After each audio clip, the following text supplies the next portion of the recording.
Gibbs, I haven't even started yet. Thank you for the 10 gifted, man. I really appreciate that. Sora, how's it going? Steel, Pretora.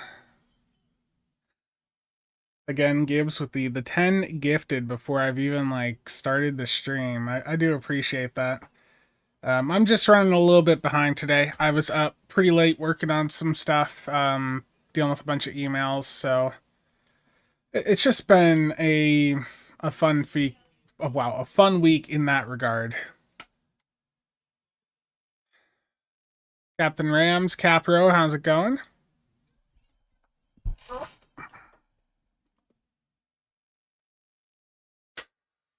Yeah, I'm running behind on basically everything. The Cavort Disruptor build's still gonna happen. I guess, while we're starting things up here, I have been working on like a template that I'm going to use on the builds for the builds channel, and I've got a couple different color schemes so that I can like have things appropriately themed for whatever sort of ship I'm covering. Scuba, thank you for the Prime sub, greatly appreciate it. Um, but yeah, so like I've got this Elcar style, and there's high end, mid range, and of course budget. Budget's one star, mid range two, and then high end is three. But I've got blue here, which I think is like appropriate for the Federation. Yeah, yep, Sora, one on one after this. Um, yeah, so there's like a blue theme for the feds. There's also a purple one that I've got, a like a Romulan green. I've got this gold one also. I think this is like a teal. Then there's a magenta. Like I gave myself a couple different options to do like some theme stuff for this. I showed this to Nicholas last night. Now I don't know if Warpcore's here, but Nick's response basically is what Warpcore would say. Um, and Nick's response was, "That's nice and all, but it doesn't matter till the video's out," which is true. Which is true. I've been quite terrible about actually getting videos done recently. That's just IRL and me having some recording issues that I'm trying to work out. Tonbart, how's it going? Tara, SLB. But yeah, the Cavort, I went in, tried to get some shots of it, and it's hard because a lot of these shots just ended up being really dark, or the ship had to be really small. Um, I think the one that I've got on there right now is this one here. Let's see, can I rotate this a little bit more? Can I move this up enough to get rid of that green line? There we go. Dan, how's it going?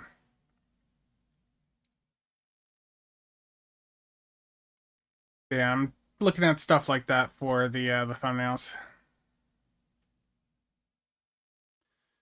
Actually, we're going to talk about that next. So, as some of you know, there were a couple more teasers dropped for the Kelvin bundle, and I realize my camera is a little bit larger than normal, so let's get that up there out of the way. But we have here the teaser or the trailer for the bundle that they've released, and um the turrets on the Kelvin here, or the Newton. They did make it clear over on Discord that the trailer here will have those turrets moving, because in the trailer, like in their render that they've done, they are animated. But in the player facing version that we get in game, it sounds like the turrets will not move. So don't be misled by that when you see that on the thing on Tuesday. Is no good. Thank you for the 24 months in a row. I greatly appreciate that. Dan, thank you for the super chat. As always, appreciate that. And the bits. Yeah, there I apparently at some rank, or at some point I'd given a like rank 4 slotting permissions, and I yoinked that. If we run into those sorts of things again, like I think when there's issues of projects being misslotted, the thing to do is just to pull that permission from certain ranks. Enraged, how's it going? So the big thing about this teaser here, with the Newton, is that it does confirm the Narada, which we already knew was going to be incoming as the next lockbox ship. Um, Originally, the Narada was going to be a promotional ship, but when they made the shift for the Cavort to be an event ship instead of lockbox, they also went in and moved the Narada down from promo to Infinity Lockbox, which let me find the correct phrasing here. I believe was the correct decision on their part. I look forward to seeing what the Narada is and how it stacks up against competing options. Is what I will say there. Um, yeah, Cody, how's it going? Now the other teaser that we got is showing off some of the uniforms here. So can I open image? I just want to see the image, of course. But what we can see here with this image is the volcano suits confirmed. We've also got the uniform off of the Kelvin, and then I guess this is like Spock's winter uniform that he or winter outfit that he wore on the one planet in the first Star Trek movie when he was like left there. Narada sucks confirmed, and Spencer doesn't think it's worth promo money. I didn't say that, Muak. There's no way for me to know that sort of information, so it would be too early for me to make that sort of assessment. Um, I think we're still a couple weeks out probably from learning more about the Narada. Ryoken, I hope the Narada is horrible because I don't like its looks and don't want to want it. Terrible. Waldo, how's it going? Dark Eddie, I see your message there as well. Um, but yeah, so they've got some of the costumes confirmed, and I imagine we'll get another teaser here showing off some of the weapons. Some of the possible weapons will be, some of the various Federation ones that are not already in the game.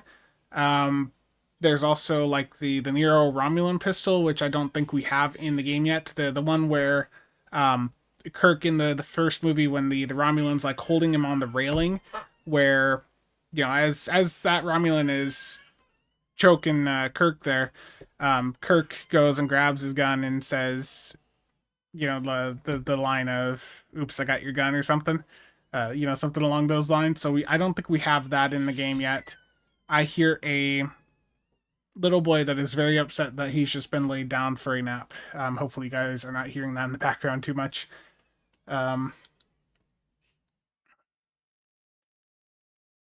Rob, how's it going? If Narada gets a battle cloak, I'll be upset. The Cavort was at least seen cloaking under fire. I look forward to seeing what happens. Wasn't the Tal Shiar adapted battlecruiser supposed to be a facsimile of the Narada? Yeah. Did we just get okay. I was like, why am I getting a ping from Discord? And it's apparently, oh, okay. We're not getting into that, but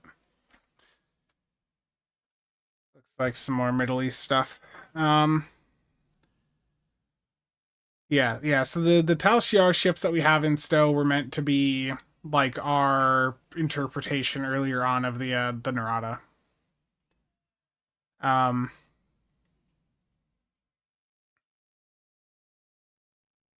yeah, they're inspired by them. They're not necessarily a one for one copy. The Narada technically wiped an entire fleet with a clicky, didn't it? That would be a nice console to get. Yeah, I hope the Narada is really good. I like I was always the visuals of the Narada are something that have always been of interest to me. Sir, I appreciate that. Jay, how's it going?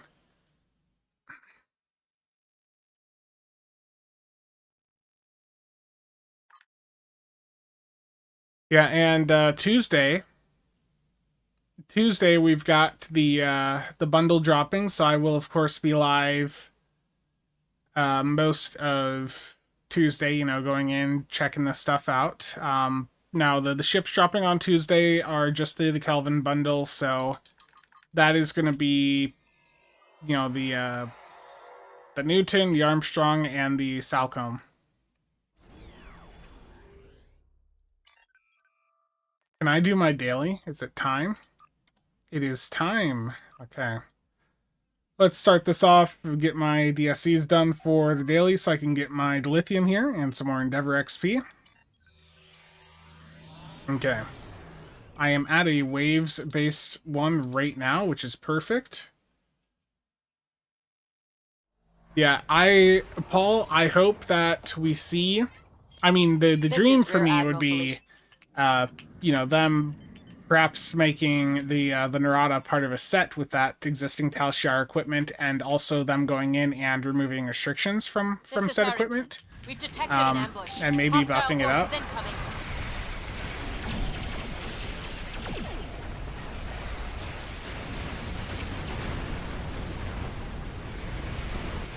Come on, spawn the enemies in. I gotta get a couple more of these done. Stay sharp. Yeah. Well, we already have the torpedo console. That's on the Talshar adapted destroyer, which you can get account wide via the 14th anniversary bundle. The issue was that it was like severely underpowered. Okay, I got an Endeavor perk point. Scans are clear. The system has been secured for now. I guess I'm gonna go shield regen. Get that knocked out. Logical. How does the Omni Torp perform? The Omni Torp is entirely a tool. So you need to just keep that in mind, that it's not meant to be like a top tier performance item. It is meant to be a tool. I put it on to high DPS build and like a high DPS energy weapon build and got like 10k from it. That's not the point of it. The point of it is really it's a tool that goes into a weapon slot. Has anyone? I looked at it. Bacon, when that stuff dropped, I looked at it on stream, and it's just really, it's a bit underpowered. It's basically a set that is targeting beginner players that they've put into the Lovi store. Unidentified weapon systems are powering up in your area. It's an ambush. Heads up. Hostile units are closing in on your location. Okay. Well, I gotta get one more wave in here. Repair ship. You may begin ship repairs. I might be able to get all three of these as waves here quick. I just gotta get out of red alert. The point of that Omni Torp is to make people like Nick a bit less sad about Torps. Yeah. I think Nick is in a phase where he's probably, you know, regardless of how good or bad that Torp is, I think Nick is currently in a state where he will, he's just not really in a stow mood right now. Oh yeah, the nephew is very unhappy that he's been laid down for a nap. He is just about 2. Gotta practice that scroll wheel flying. Old Man Rune, thank you, or no, Sora, thank you for the gifted there to Old Man Rune. Thank you. Speaking of scroll, I have another mouse incoming that they reached out, and I was like, okay, that's interesting. Yeah, Nick is in a terrible Star Citizen state. Nick goes through phases with games, and I think the fact that I've pretty much been unavailable for like chatting and stuff for him has pushed him that way a bit more. because he's used to The talking disabled to me a bit. starship is back online. Yeah, go for the weapon NP. systems. The NP is definitely a better console than M6. Yeah, I mean M6 is like it's a good console, but at this point it's definitely starting to show its age against newer options. Like if it's what you have access to and you're at a budget level, then sure, but I wouldn't at this point go out of my way probably to pick it up. The area is secure. I laid down for a nap. The neighbors from upstairs said no. Oof. I saw.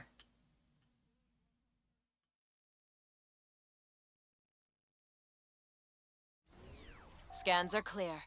The system has been. But yeah, Nick is in a Star Citizen mood, and the lack, and Nick is someone that likes to have a lot of social engagement, so the fact that myself and like most of our stow crew are just not there for him to engage with much right now, is further reinforcing his mood towards other games where he has people to play with. I'm the same with games, a new open world RPG releases, and I won't touch any other game for a month, even just generally go through phases. So, I mean, that's how most people do it, and I think that's just generally how you have to approach something like Stow is a game that is very difficult for people to main long term. Because, you know, after you can main Stow, you know, quite easily, like as a new player for like a year or so, but you will eventually get to a point where you've done everything the game has, and unless you're like chasing Deep's records or, you know, just really into you know, some of the other end game elements here, like you're going to want to filter in some other games so you don't like really burn out. Been playing a lot of Arc Raiders, lots of interesting social interactions there. I remember dealing with a lot of fun social interaction in PUBG back when that was like first starting up. You know, with the open mic where as you're going near people, like they can talk to you. Like that was very interesting. Very interesting. Also, I've noticed on some of the recent things where I've had my camera on that my shirt's like looking a bit weird, and it's because this shirt's starting to get too big.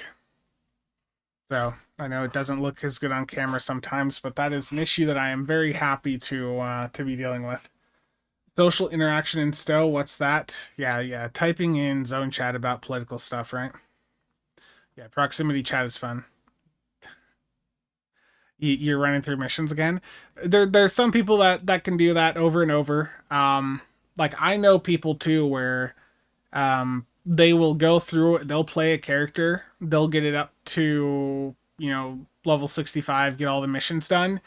Some of them will even do their reps, and then once they've completed the character, I've dealt with some of these people where they'll delete the character because they feel that they've completed it and they wanna, you know, start over and redo the experience. I've met people like that in Stow too. PUBG sounds like a bar crawl. Started in pub, now PUBG. Oh boy. Politics and zone chat is why zone chat is off. I honestly nowadays,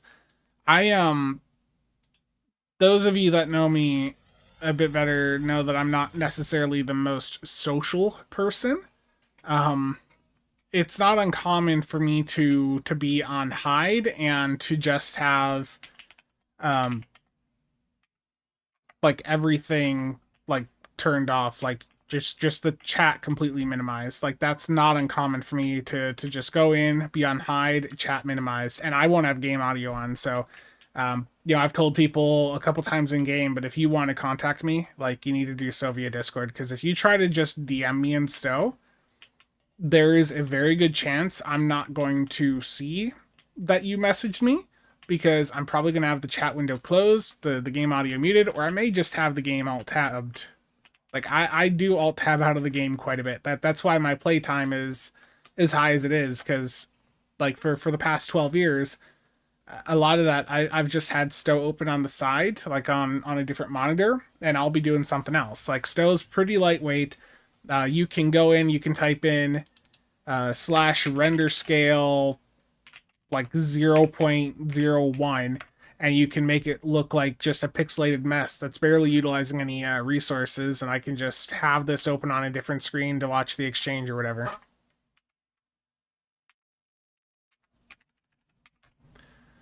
Greg, how's it going?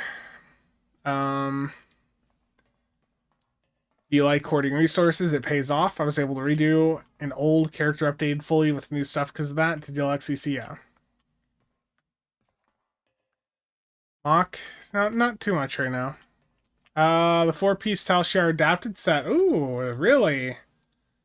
Is that the case? That looks interesting. I can't believe.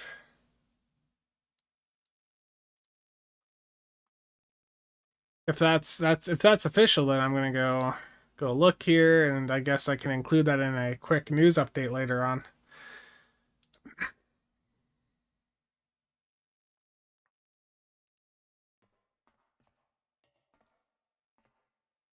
Check my mail. Oh, Sora, thank you.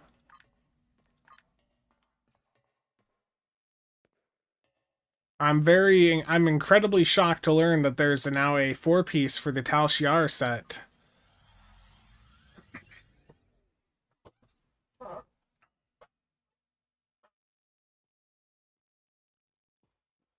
I think I already have an idea of what this is, but let's swap over to the one of the Kelvin ships here, or not the Kelvin, the Tal Shiar. Where is it? It's gonna be in my dry dock, isn't it?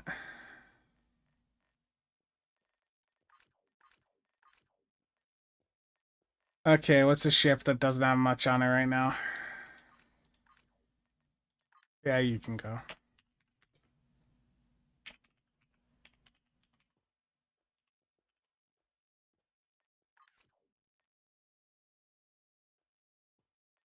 Dry dock. I know I've got the Tal Shiar ship here. Don't play with me, game. Perfect. Terrible. Got the terrible right here. Um...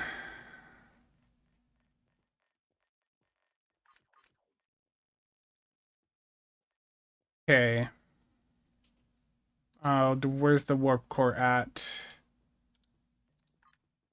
Um...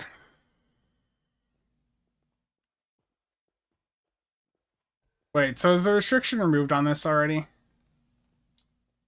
I need to, hold on. I gotta move this over here.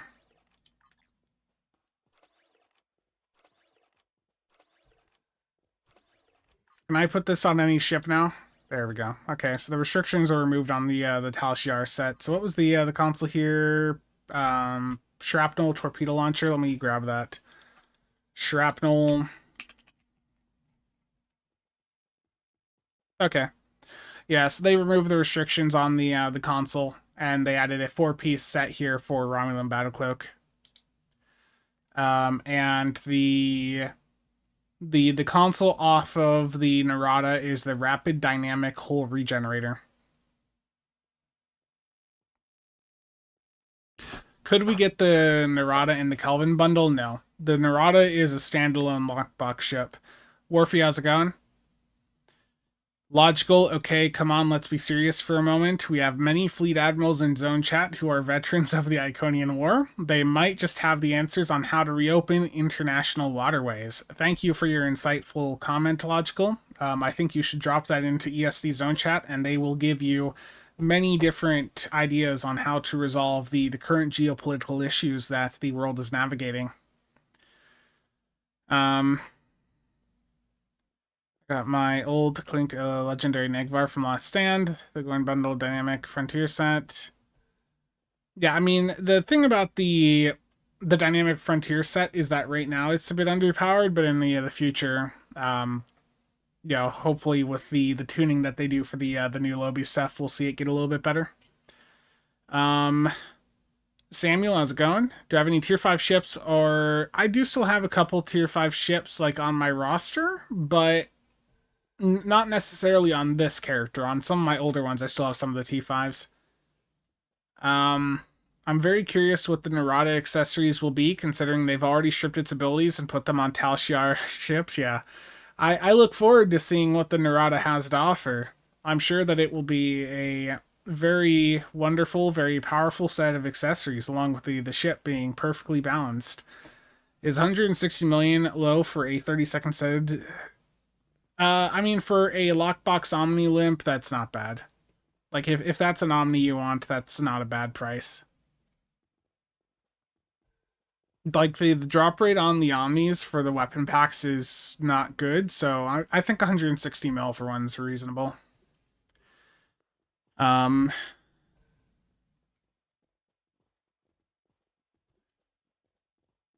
yeah, I mean, it's okay, Bacon. It's just you'll find that it's a weaker option than like some of the rep stuff, some of the fleet stuff.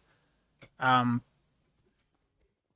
I mean, it's there. If you want to play with it, then go for it, and it should get better in the future.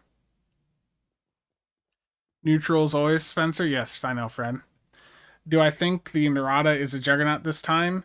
I think that we see a lot of really big ships in Stowe end up being juggernauts when they're added in.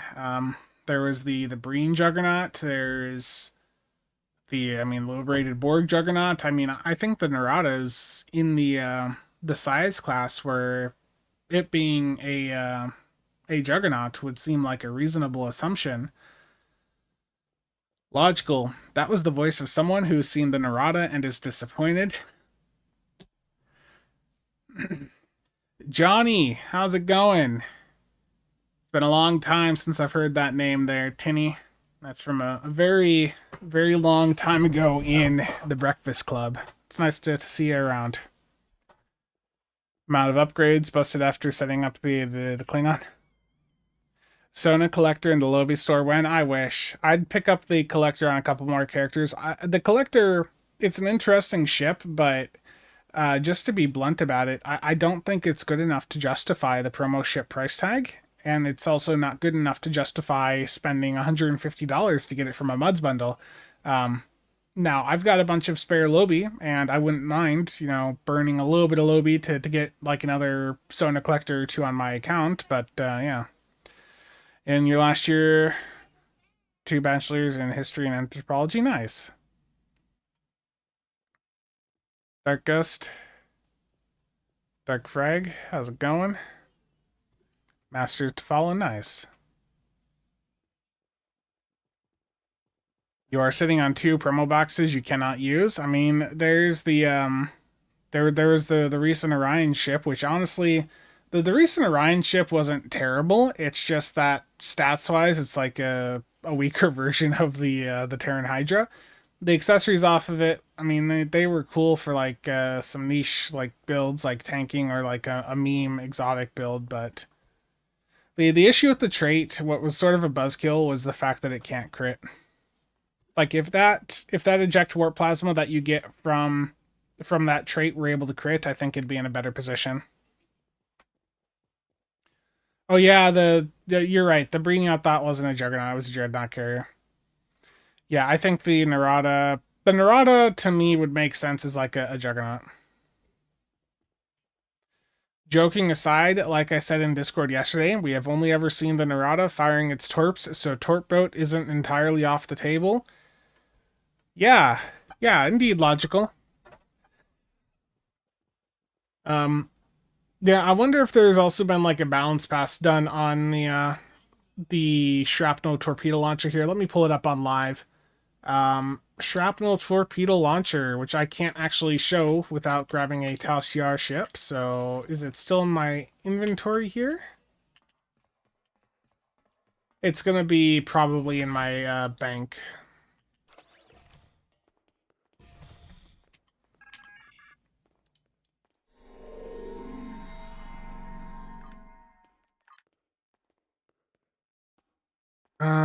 Okay.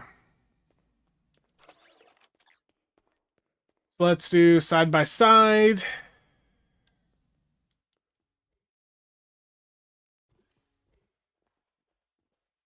Um,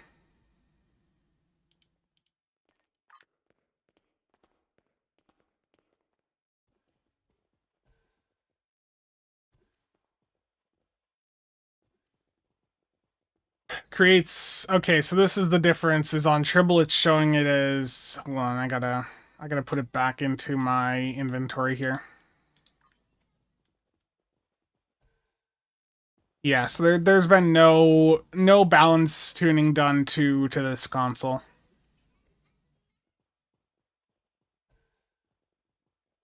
Yeah, no balance adjustments are done, have been done to the console, but as you can see here, the console off of the Tal Shiar ships, along with the warp core, they have been unrestricted over on Tribble, and the four piece is now a Romulan battle cloak. So that is a four piece that you can put onto any ship. That includes it's a warp core and then three consoles, and doing that will give any ship a Romulan battle cloak. It's expensive though, because one of the ships is the Tal Shiar adapted battlecruiser. The next is the adapted destroyer. The adapted battlecruiser is cheap because it's low B. The adapted destroyer is available account wide as part of the 14th anniversary bundle. And then the new ship, the Narada, that is an upcoming Infinity Lockbox ship. You can put it on any ship, including the Cavort. How ironic that the Romulans can give the Cavort a battle cloak. Yeah. The Narada, yeah. So the Narada will not have a battle cloak of its own.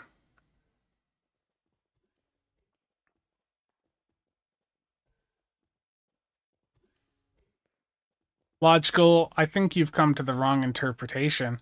Um, Congrats, Sora. Very nice. It uses Concentrate Firepower 3 on the Kelvin to destroy it faster. I mean, we'll see if they've made it a tort build.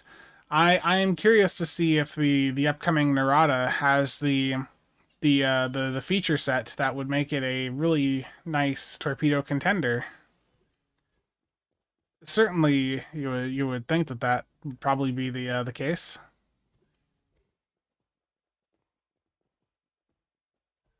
You love the enhanced battle cloak on your legendary Negvar.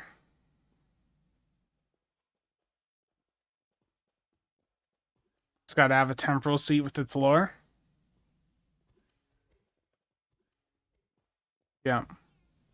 Yeah, so I guess I don't know if that one's been posted to Reddit yet, but yeah, there's a four piece on the Tal Shiar adapted stuff, and it's been unrestricted over on consoles. So I don't know when those restrictions will be removed over on live. I don't know if that'll be Tuesday or when the Narada drops later in August, but yeah, that is an incoming thing.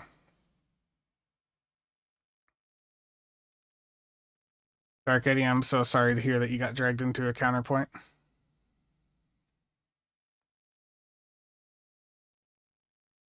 Um, no, it's on the roadmap as like an August release.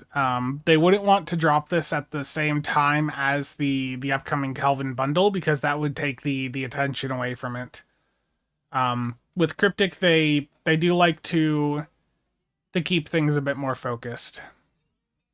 Yeah, they like to have one release going on at a time. A little bit of spacing. Counterpoint over Days of Doom. I mean, sure, but I think both are. I don't know. People also that's a good point too. Stanky boy. I think that's part of why I thought the bundle would probably drop on the 28th because then that would be a big day for PC, and then console would be getting the event with the Cavort. I hope the Kelvin bundle is awesome. I am confident that it will be amazing. I think, Cryptic is aware of what went wrong for prior stuff like the Timeless Legacy bundle, and we already have that confirmation from Bordicus, Jeremy, that the ships in the upcoming bundle will feature dual specialization combos. So, for the Salcombe, we know that's Commander Intel. So that means instead of having a secondary Intel seat on it, it's going to have like a secondary temporal, pilot, command, or not Intel, and so on. Um, like it's going to have something different than Intel as the secondary specialization seat, and we'll see that carry across all of the ships there. Casual man with insider knowledge teases his chat. I don't have any insider knowledge. Nothing enraged. Content creators don't have any extra information about this stuff. The bundle in Narada comes down solely to the accessories and stats for you. Designs don't do anything for you personally. Terabyte, no. There's no early access. Without details, will the upcoming bundle impact a modern meta / crate video coming out?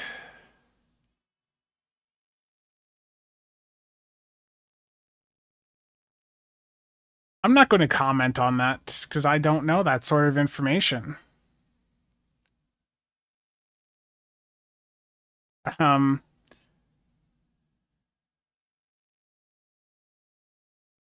Yeah, so as some of the bundle exclusives, we've got that teaser here, so it's confirmed that there's going to be these costumes in the bundle, including Spock's EV suit, the original Kelvin uniform, and then the winter outfit that Spock was wearing when he was stuck on that planet in the first Kelvin verse movie.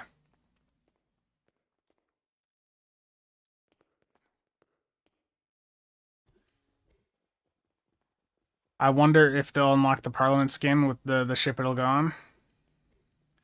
Spencer, how many lights do I see? Uh,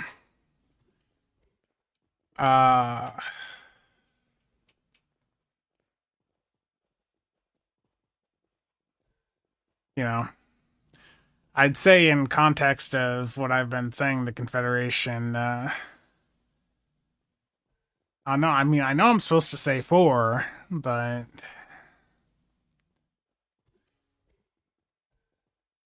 when can we expect the blog post? Monday? I don't know.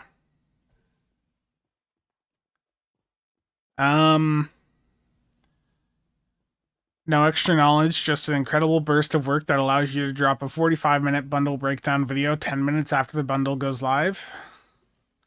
I mean, at this time, I don't believe that I'll be able to get a video out quite that fast.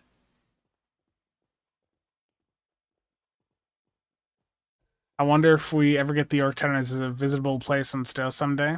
Yeah, Mark Chief. I don't know the vibe I'm getting right now. With the amount of silence that I'm hearing, I'm wondering if this is gonna be like the blog drops Tuesday sort of deal, like they're just everything just drops simultaneously on Tuesday, like we've seen them do with prior bundles. Enraged, oh no. Look, is the Cavort video still coming? Yeah, it's just been a busy week. But yeah, I was showing this before, and I guess we got more people in here now. I've been doing some new thumbnails or like some new templates for thumbnails for the builds channel, and like I've got a few Cavort ones that I've been looking at, but I don't know. I figured the red for the KDF theme. It's just hard to get good shots of the Cavort, to be honest. The issue is that most of these just ended up being so damn dark.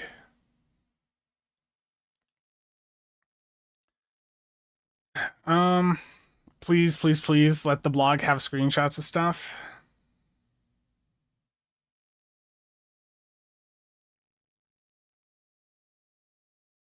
Yeah, I mean, nothing based on what we know thus far. I would say that my current interpretation is that if you're like a meta chaser, that the Mir Angle has been the top ship for years now at this point, and I can tell all of you right now that I am not aware of anything, like just in general, I am not aware of anything that is going to be upcoming that would, you know, compete against that. Because based on, yeah, exactly what you said there, like a generic Intel escort isn't going to compete against the mirror angle, because no hangar bay. The other ships there, like a science command and then like a miracle worker cruiser, like that's not going to compete with what the mirror angle is. Um, yeah, so there's definitely like I did try to get one with the cavort like shooting towards the camera as well. Um, yeah, I tried a few different things.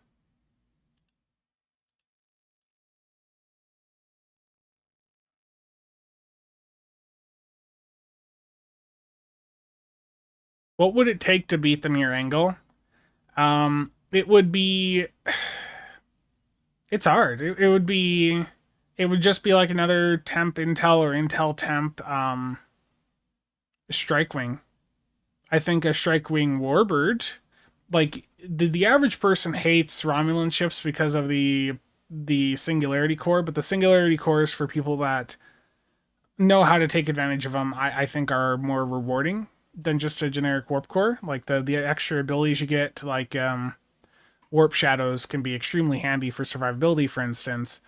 Um, I think basically a strike wing warbird like the Delkina that's temp intel temp is basically what it would take to just ever so slightly power creep the mirror angle, and I don't think that's going to happen.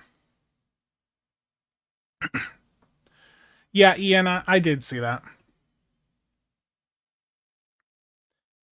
Explosions are always good background. Yeah, the problem is your screenshot isn't using slime devils. What ship comes closest to the meta potential of the angle?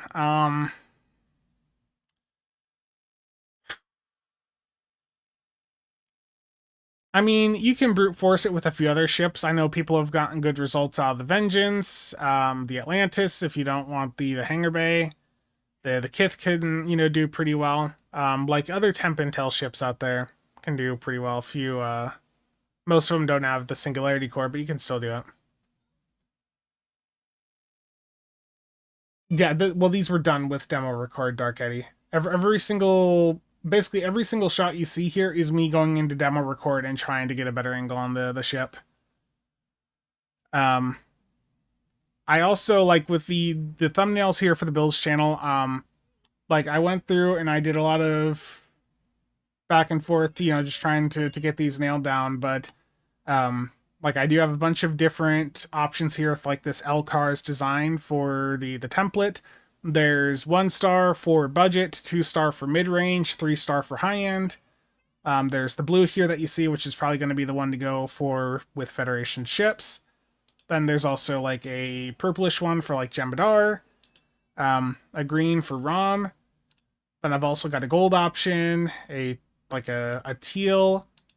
There's a magenta one, and then also red, which I figured the red works, good for KDF.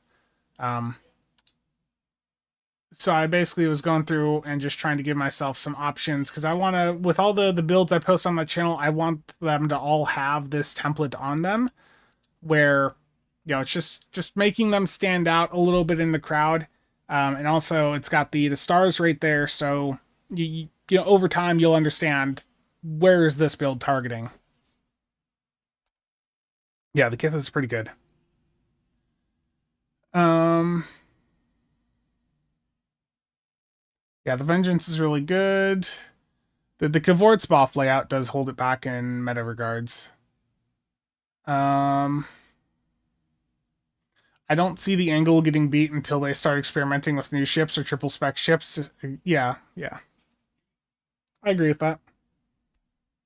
I think the reality is that the mirror angle um just happens to have a set of features and the layout that make it really synergize well with the current meta, and I I really am not that confident that we'll see that beat any time in the near future.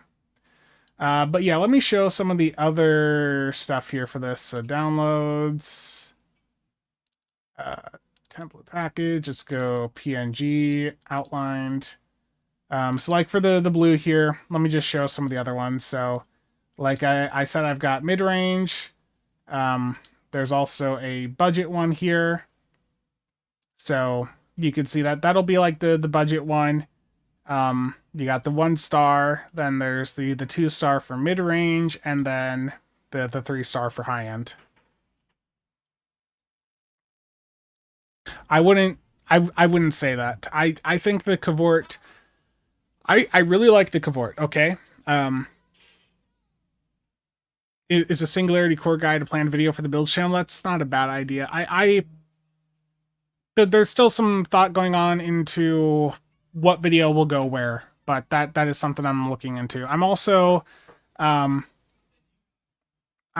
planning out, I don't want to say, get too far ahead of myself here, but I am looking at, like an entire like set of like beginner guides, because I think getting some more modern stuff out and my take on some stuff would be good.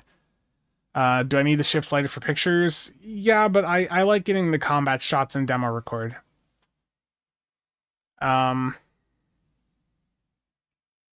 Yeah, you want just an angle and different skins for flavor? Yeah. Would I say the Garrett and the Terran Lexington are comparable to each other? They both have different things going on. One's Miracle Worker Temporal and the other is Miracle Worker Intel, right? So, or wait, no, is the Garrett? No, the Garrett's Command Temporal, isn't it? It's Command Temporal, isn't it? If that's the case, they're both good, but the Terran Lexington has more damage potential. The Garrett has a bit more tanking potential. Chris, is there a way to use the Nobles console without dying? You have to get out of combat. You can alternatively use things that prevent you that would prevent you from instantly dying, like temporal primary. You could also do invincible. I forget all the other combinations, but basically, if you're using stuff like that on your build that would prevent you from dying, then it just completely stops the Nobles console from activating. Yeah, so let's go over the Cavort here. The Cavort is an incredible ship, okay? The Cavort is incredible, but if I'm taking a step back and ignoring all of the hype around the Cavort, addressing the Cavort's a close second to the Mirangle, that's not the case. The Cavort, if we're looking at it from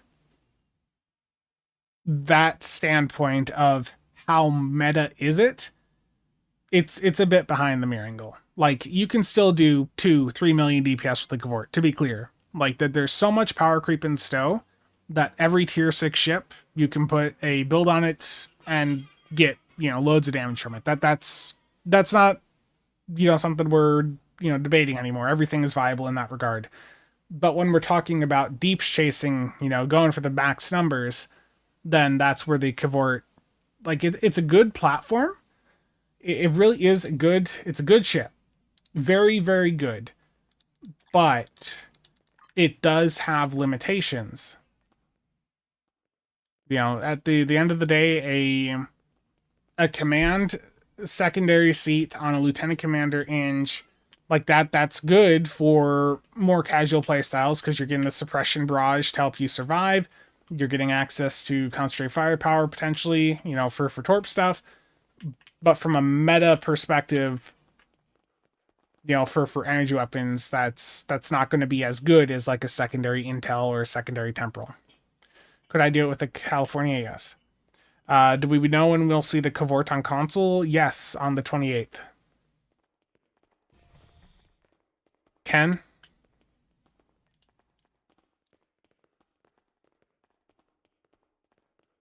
Like, I'm just saying, in response to that, like, for the Cavort, if you were telling me to give you a list of, like, the top 10 ships in the game, I think if we were looking at KDF ships, yes, the Cavort's going to be right up there, probably at number 1. If we're looking at game-wide, from a meta perspective of, chasing DPS, which, again, you don't need to do to play this game, it wouldn't be in the top 10. Has the Cavort console made it onto the crate build? Yes and no. It's really difficult. We're in a position right now where we have so many powerful consoles that it's hard to find what do I want to drop. Could I do it with the California? Yes.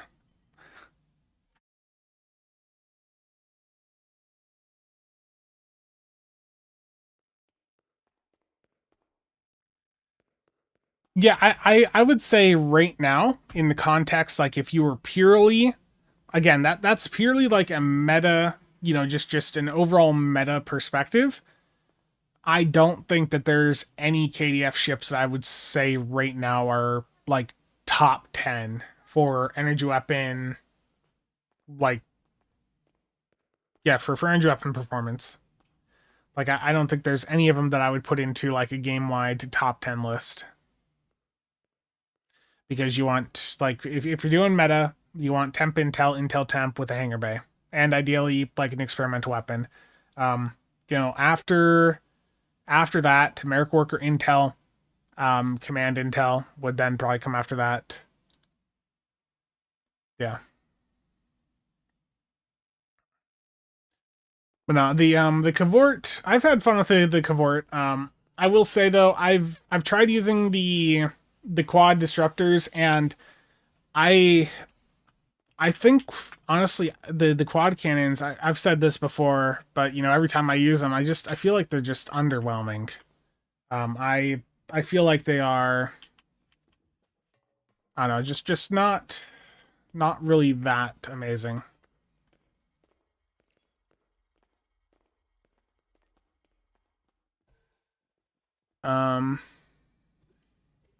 Before I close Tribble, I'm gonna just get a picture here of the Tal Shiar stuff on a different ship, so I have this ready to go for a video later. There we go. Let's get that dropped into Discord.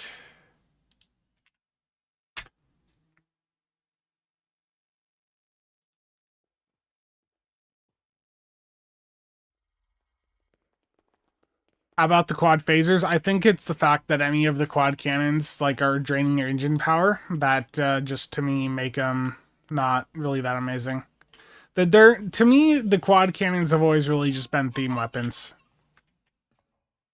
You're using them because you want the visuals. Aw. Goodbye.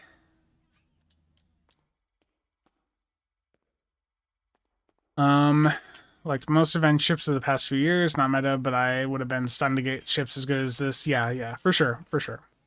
I'm just, responding to, to that series of questions. Now I know someone's gonna go back and look at the VOD, and I'll have a comment later saying, you're meta chasing, you're ruining everything, blah blah blah. Again, that's not the point of that response. Everything in the game can be viable if it's built right. It's just in the context of what are the absolute top options. That's just it's a different line of questioning, and you have to think a little bit different. You have to be a bit more judgmental.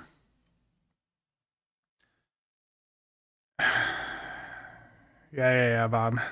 Top 10 is all fed now. Thoughts on the Premonition and the Enterprise console? Ever tried a pet build?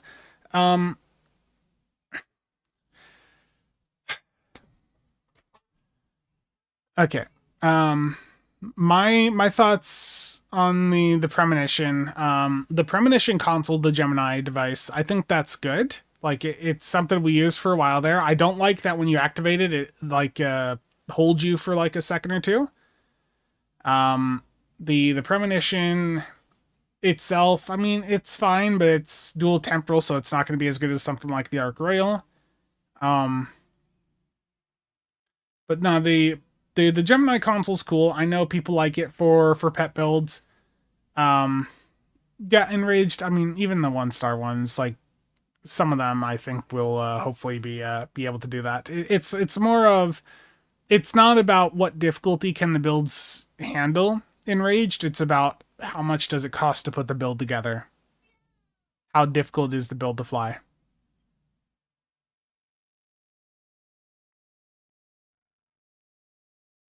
A lot of consoles need auto execute over on console, and that reminds me.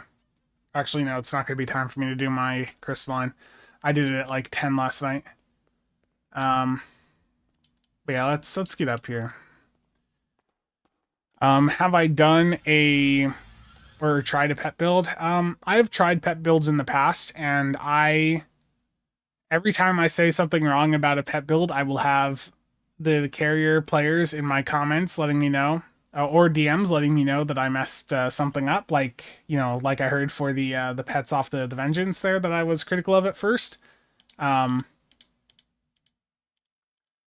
I think that there's been a lot of improvements for pet builds, and you are able to push them really far nowadays compared to, you know, many years ago. But I think that the level of investment those builds take is quite rough for the return that you get. I assumed your star rating was in relation to how pissed off it will make people in event queues. Dude, I'm thinking I've already like got an idea with the builds channel for April Fools, and I'll say it here because most people will have forgotten by then.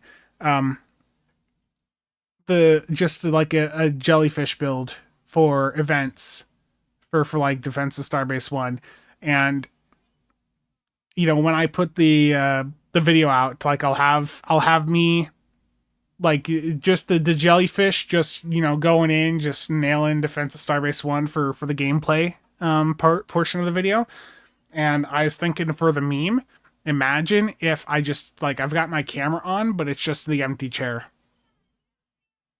Like, imagine how much of a meme that would be.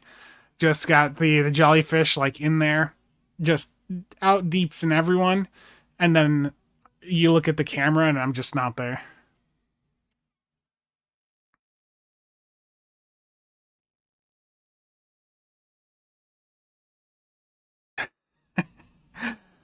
Nah, but the pet builds. Let's pull up this comment from Logical. Hold on, I'm gonna move this over.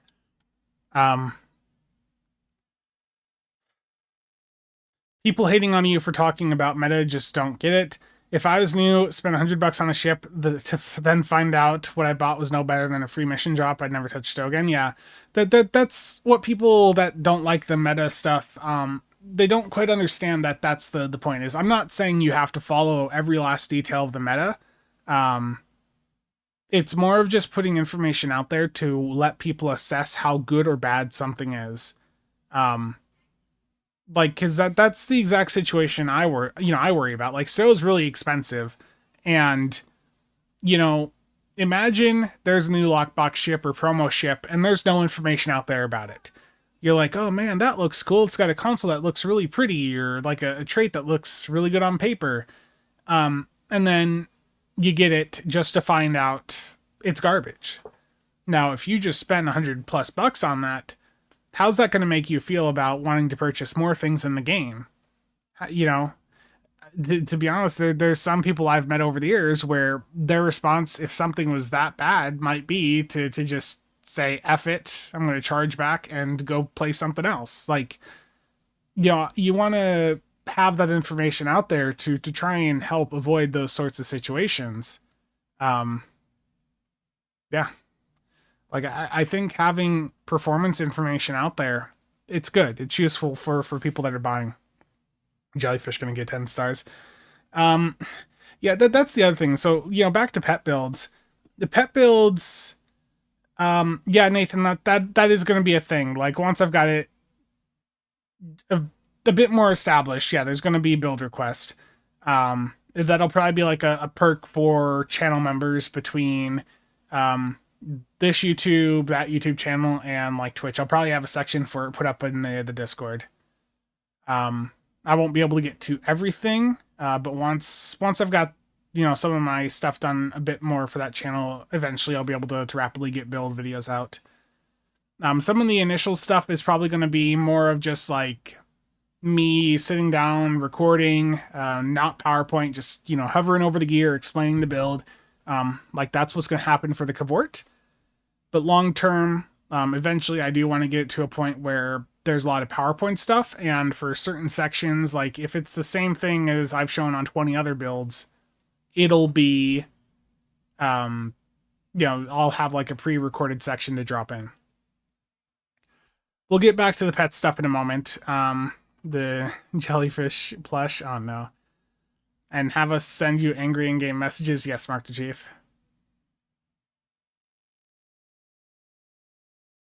Use ChatGPT to make a fake blog. I know we're generally anti-AI in here. I will say I picked up for various reasons. I currently have like their like $20 plan because there's a set of tools that's been helpful to me right now. Not necessarily going to keep that long term, but don't unsub. Okay, the niece seems to be very unhappy right now, but I I should probably see about doing like a video while I've got this plan to have it go in and see how good the paid AI can do a ship build. In fact, I'm curious. We've looked at some of the other stuff before, but let's go work. We'll give this to a soul extra high, and I just want to see what can the best AI here do. I want to put together the ultimate. Let's see, what sort of build do we want to do here? The ultimate. Well, I'm about to do the ultimate disruptor build on the Cavort. So let's see, what can AI give me? After build on the Cavort in Star Trek Online. Can you provide me a full breakdown of what to put on the build? We'll see what that can do. The ultimate drain build made by AI. Delta Wolf, how's it going?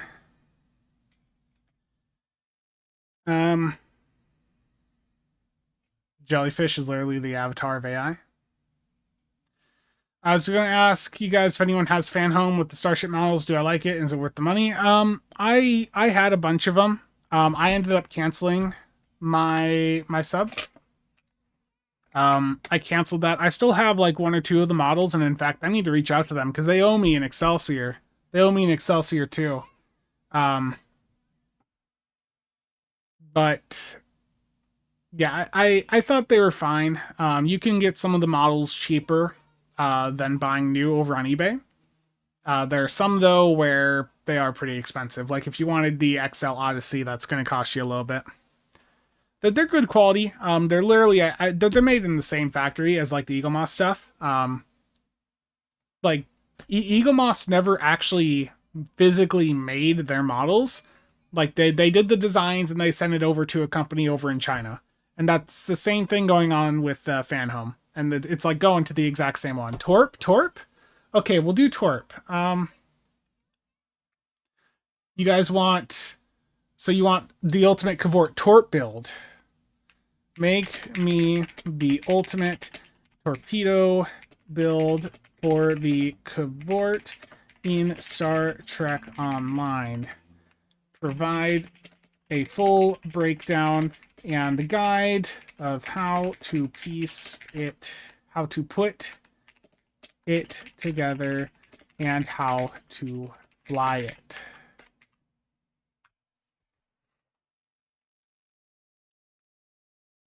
And before Coalition Disruptors and Spire consoles, yeah.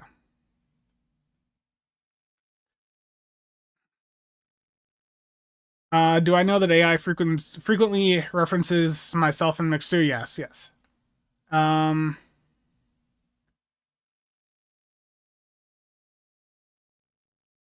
Are we seeing if AI can replace Spencer and the other build CCs? I mean, that's the issue right now is there is no build CCs, and that's what I'm trying to get around to trying to at least address to some extent with the builds channel. There's a lot of demand for builds. I'm aware. Will it be able to figure out what the cavort is? Probably. Yeah, let's see here. So it's still going. It's taken a while because it's on like the ultra top end model for it. It's already wrong. It's already the ship's layout points strongly toward a forward-firing cannon scatter volley build, 5-3 weapons, commander Inge miracle worker, flexible universal seating. It's already wrong.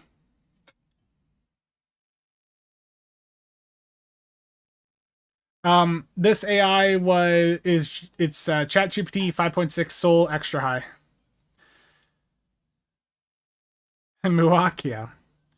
Um, I've F'd with some pretty advanced LMs on similar things. I found that you'll often have to outline explicit limitations, functionality, and so on to get the ballpark right. Yeah, I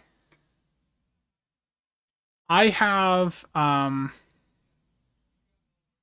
had some success with various things with AI, but it is that there's other things that clearly it is not good at. This crap is why nobody can afford computers anymore. I know. AI helped you with tier 1 Miranda. Searching Reddit, this might be the first time in history I've ever felt sorry for an AI. Darthon, how's it going? Yeah, I think the areas where AI have actually been helpful to some people is like I think coding is one, but the issue with coding is that with vibe coding and all that, like you can make something that looks pretty, but there's concerns about longevity. And Sarcasm Detector recently has been doing like a reskin of Oscar, and I think that's been a lot of concern for people looking at that. In fact, we Shingo went in and it was clear, hey, you need to just make sure that people understand this is not officially part of Oscar. This is just like a reskin you're doing. And the issue with AI like vibe coding is you still have to understand the code very well, because what we're seeing with a lot of the vibe coding stuff popping up for various hobbies is people will make something that looks pretty, and they'll do it in just a couple days, and then maintaining it long term becomes the issue. AI is really good for research. Like I I don't have any problem showing this here. I was going through and I'm working on I'm doing research on a couple different topics, and one of these is a video that I think I've talked to you guys about. I want to get a video done this year going over every major change that has happened in Stowe. Throughout the course of its life, and I did go through and I used AI. I'm like, it's not that I'm using this as like the script, but I'm using this as a reference to go over and just evaluate with the research I've got on my own experiences, just to make sure there's not some glaring thing that I forgot about. And in the first 2 years, like that is a gap for me. So that that is something that I have found AI to be quite useful for. Another thing is like for going in, assessing video comments, making sure that there's not some popular topic or trend from you all that I haven't perhaps noted down that that I should look into covering.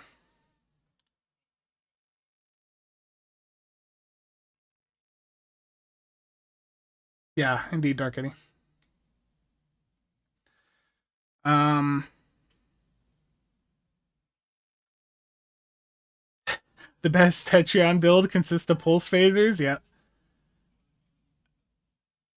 I used it to edit and refine a 42-page paper on chemical weapons as attributed Oh no. Yeah, sarcasm popped up again recently. Um, security issues is the main issue with vibe coding. Yeah. Ask AI to give us the stats on the Salcom. Oh no. Stowe's had a lot of content creators that have just disappeared, and there's a couple I know why they disappeared, but I don't know. There's quite a few others where I would imagine it's probably just they got burnt out on the game, and it's also it's really hard to get to a point with these, with the Star Trek Online YouTube channel, to get it to a point where you're seeing a return on it for your time.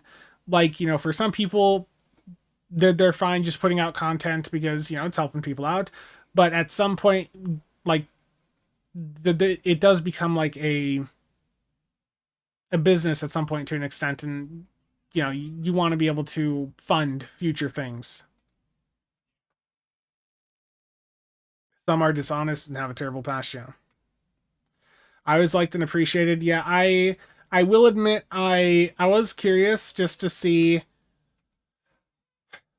We have a build planner right now. We have a build planner right now, called Sets. Um, I don't know how many of you are familiar with it, but let me pop it up. I was just seeing what would be feasible here for like the builds or the STO builds website. Right now we've got nothing on it aside from basically just going over and linking to all of the applications. But like, we do have Sets, which is a build planner, but it's a downloadable application. I was sort of curious, like, what the feasibility would be, like, to take what has already been done there, and like, could that be incorporated into a website? Is that something that could be incorporated? Pundis, how's it going? We've been chatting about your favorite thing, AI, and how it makes such correct decisions. Like, it's currently saying the Cavort is a 5-3 with Commander Engineer America Worker. And apparently for its for its current resources, it was looking at, I think I saw their Spotify for a moment.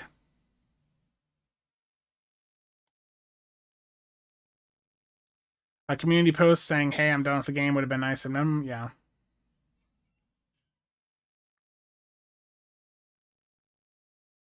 Yeah, I brought it up in the interview with Bort about, like, it would be nice if there was something in the game to export our build information. Like, if we could have like a button, like right now in game, if you're in a fleet in your like fleet management, on the roster page on PC, there is a button to export the roster. If there was something like that for your build, that would be really, really quite nice.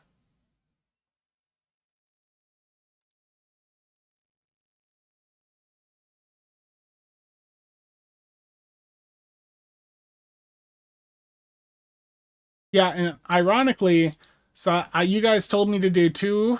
I've got the torpedo one here, and it's called out the that it does have a commander tack with temporal. So one of them got it right, the other one got it wrong, and ironically, it's with the exact same model. So just showing how inconsistent, unreliable this stuff can be.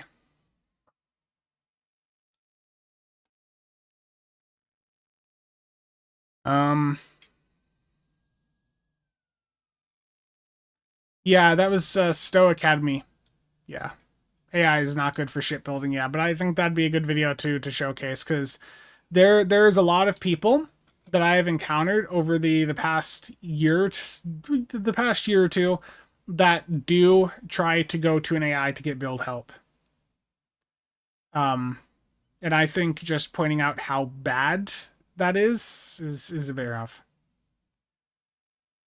Reminds me of Call of Duty. Yeah, I mean, imagine if there was just also like an import build thing. Like, if you have all the gear pieces, you can import it. That'd be cool too.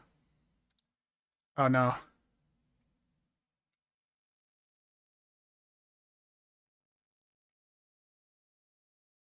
Warp core.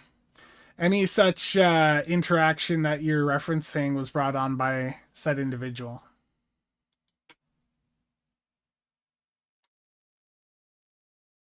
Terrible, Dark Eddie. I see that. It still has not given me a response yet.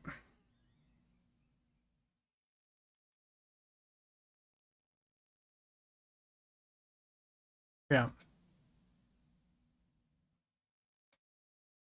YouTube, filtrate your comment. Yeah.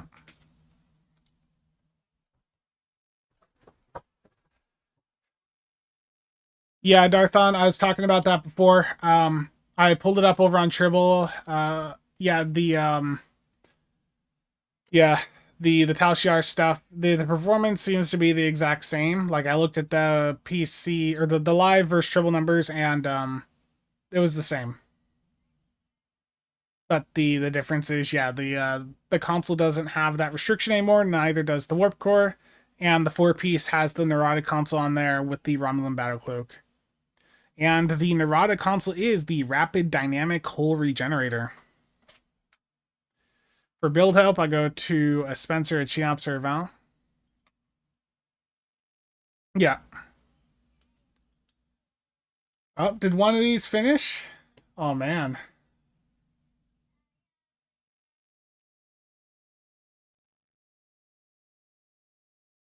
Narada, I don't even know her.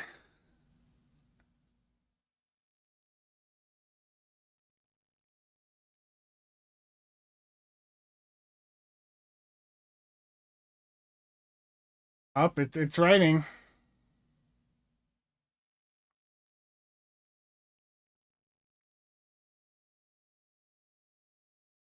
Okay. It took 11 minutes for it to generate this. We ready, chat? How good is this Torp build on the Cavort? Oh, it's definitely going to older meta. It doesn't even have a Maelstrom on. But it's got the stats right, though. It pulled the correct stats. It found them. I'm more worried about the people who use AI for real world. Yeah. Yeah, terabyte, yeah. Like I saw, I think it was Pennsylvania, that there was a county there that now, like, when you're doing anything, um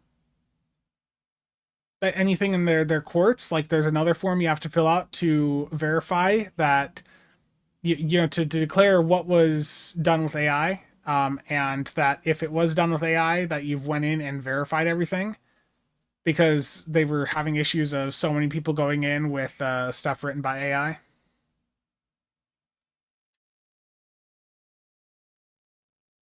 Yeah.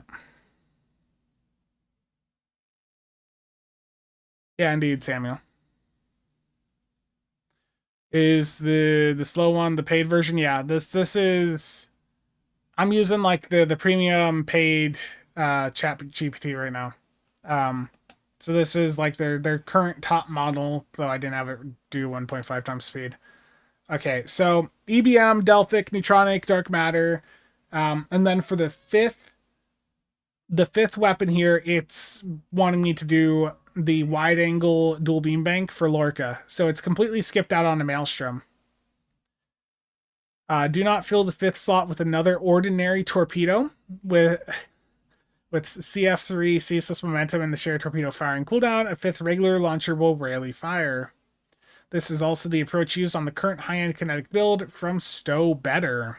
Oh, it's giving a shout out to Stow Better here with their build on the Zenkethi Zentar. So basically, it I've noticed this looking at Chat GPT with builds, is it will like to go and reference Stow Better.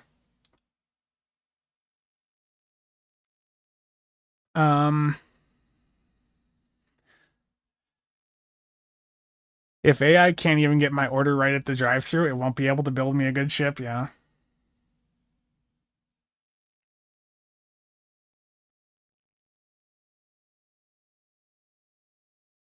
Yeah. It's possible.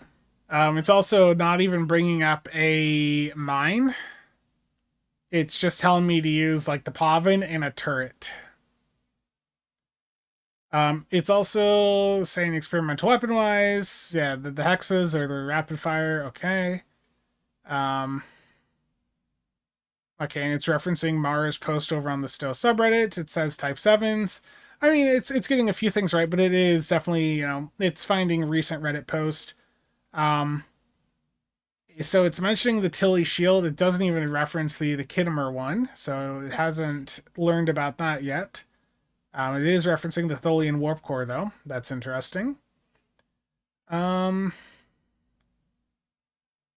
let's see here. The Kobayashi Maru, okay. SS Centauri's, I don't remember. Is that haste benefiting torpedoes? I don't remember. Oh yeah, that's a good point. Yeah, Zenkathi Dread has access to Merrick Worker buff abilities, which this wouldn't understand how to identify. Okay, so it says Lorca plus 4 Torp Exploiters, then the Covert Warhead Module, Phase Space Membrane, Custom Power Matrix, Sequential. I mean that's fine. Like that's pretty much a like an accurate lineup of consoles for a Torp build, I'd say. But you don't have the Voven console on there.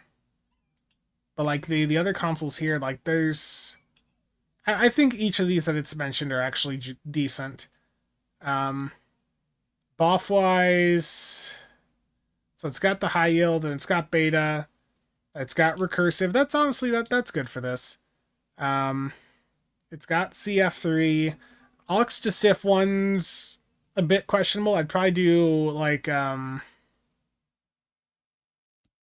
there's the one ingeability that has like a kinetic debuff on it. I'm forgetting the name of it, but I'd probably be doing that there.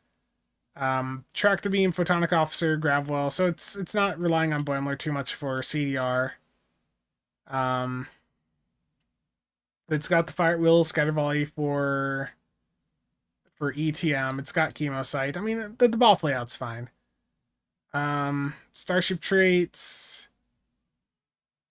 It's got target that explosion, but the thing with target that explosion is if you were like trying to abuse that, so it's found discussion of that online, but it didn't put the reroute power from life support on the build that people use to really abuse that. At least it's better than Gemini, yeah. Honestly, the best thing AI can do is drop a link to Still Better, yeah. Yeah, Gibbs, I agree. Like, if you have an updated set of data for it to reference, like, that can be beneficial. At least it's better than Gemini. Yeah, I mean, the thing with Gemini is, like, Google's fallen a bit behind in the model race. Nothing to worry about. Terrible warp core.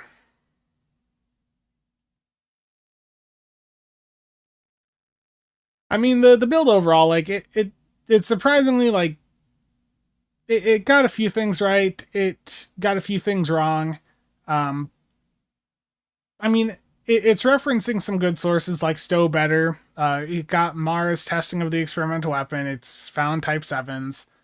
Like, if this was a starting point, this wouldn't be terrible, but it would definitely be something you'd want to talk to people that are more familiar with Torp builds about before you'd make any, like, big purchasing decisions. I'd say this is, if I was like grading this, like I'd say this is like a B. Like it's got things that are a few years out of date, but if someone came up to me with this build and said, "Hey, can you modernize this?" or like, "Is this good?" Like if this was what someone approached me with as like their starting point, honestly, that this wouldn't be like the worst. But now that's the torpedo. How did the disruptor fare? Because we did the disruptor one took 17 minutes. Okay. Um it's got the Terrans on. It did correct the stats, so it realized that its 5-3 was incorrect. Um it got the Klingon executors on, okay. Spiral Wave, Dark Matter. I probably wouldn't have done a torpedo, but I know a lot of people like their torps. It referenced what to change to make it a completely green visual build. That's interesting. The Pavan Omni with the House of Martok or a Crafted Disruptor. Replace one spiral. Well, if you want to make it a fully green build, you need to replace both of those. Experimental weapon. The hexes would be the highest performance. It's done Disco 3-piece, but it did not leave the competitive engines on. It mentions the competitive engines, but it went for Disco 3-piece plus Colony Deflector. That's not a move that I would have went. If I'm doing Disco 3-piece, I will still have the competitive engines on. Yeah. Advanced inhibiting. Oh, that... Yeah. Good catch.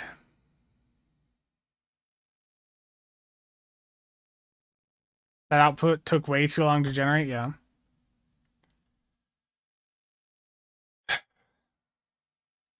Yeah.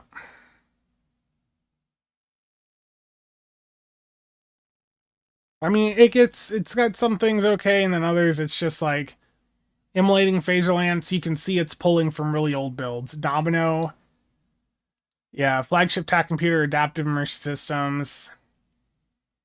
Like for like an ultimate build, it is making decisions that I wouldn't make.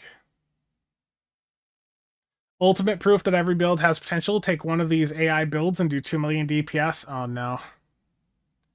That would be an interesting video though.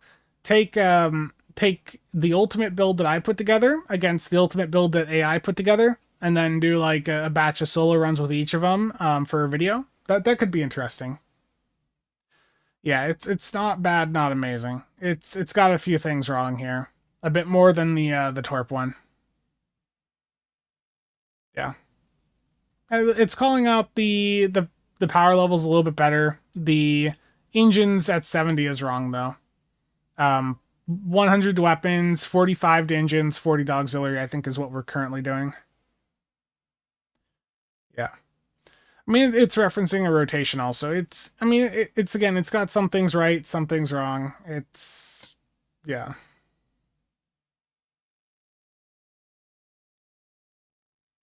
Training your own would be better than Altman's hallucination machine, yeah. I think if there was... If we had, like, a model trained based on, like, a set of up-to-date modern data, like, you could probably get something put together that would be extremely accurate and very useful, but that does not currently exist. And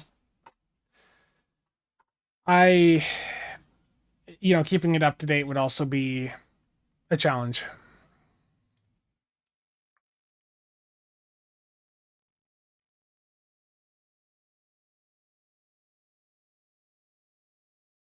Yeah, that was an interesting adventure there. It's got some stuff right, some stuff wrong. I will say that model did a little bit better than some of the prior ones I've used. Like that, there definitely was still some issues, and it was way too slow. But yeah. Okay, now let's speaking of the cavort here, I guess let's do some TFOs. So let me get the combat log on. Let's get NetGraph on. Let me get the parser started.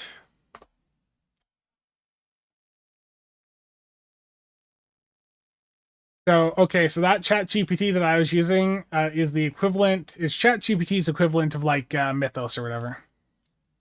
Could potentially design a prompt that has some up-to-date info on it, yeah. I think you could definitely get a model trained that would be like useful to people, but yeah. That'd be, I don't know if we want to encourage that sort of thing though. Thought this was just chatting stream. I know. Okay. It's a CasualSAB stream, therefore infected. Oh, and I gotta use the 5 keys that Sora sent my way, so we'll do that here in a moment as well.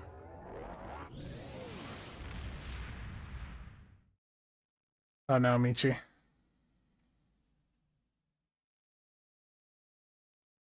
Seem more impressed than disappointed. Yeah, I mean that was a little bit. The situation is grim. Muak, I don't know. I legitimately do not know.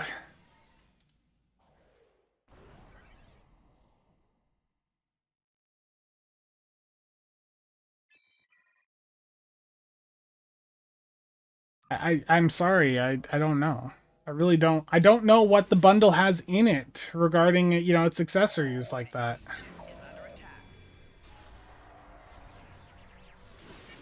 Scanning the nanite transformer. Done. Additional data is available.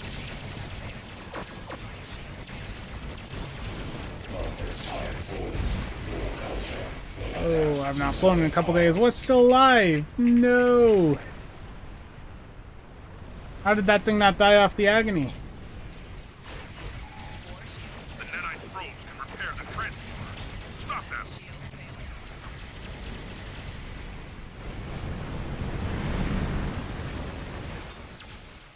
He doesn't know until his NDA is over. Terrible.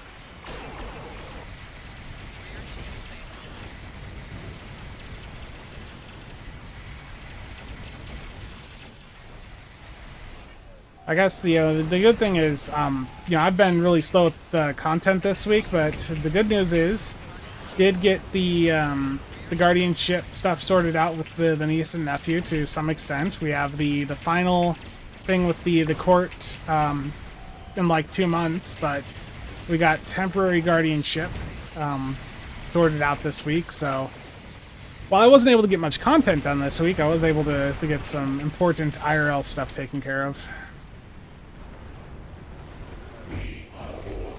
Surrender your vessel and prepare for assimilation.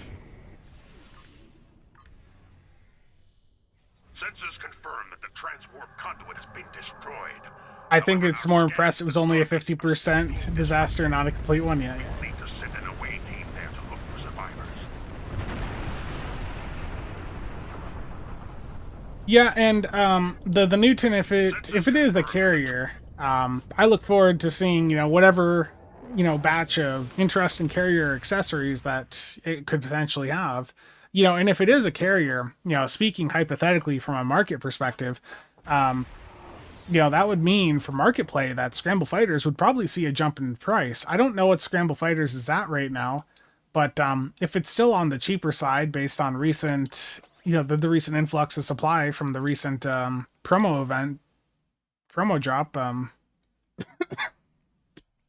then maybe having a few of those on hand that are a bit cheaper to flip later on could be interesting. You're still waiting on a T6 Orion peanut. You love your peanut.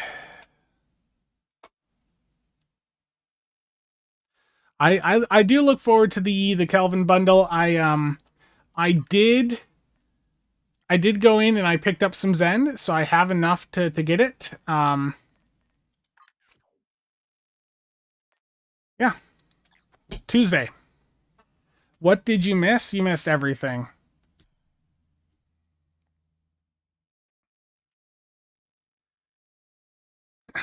Don't trust him. He's already bought all the cheap ones. He's just trying to drive up the price. This message was brought to you by AI Spencer. We have a American Worker Science Dread and Intel Science Dread. It would be really cool to have a Command Science Dread in the Zen store. Please be a Command Science Dread, Darthon. That would be interesting.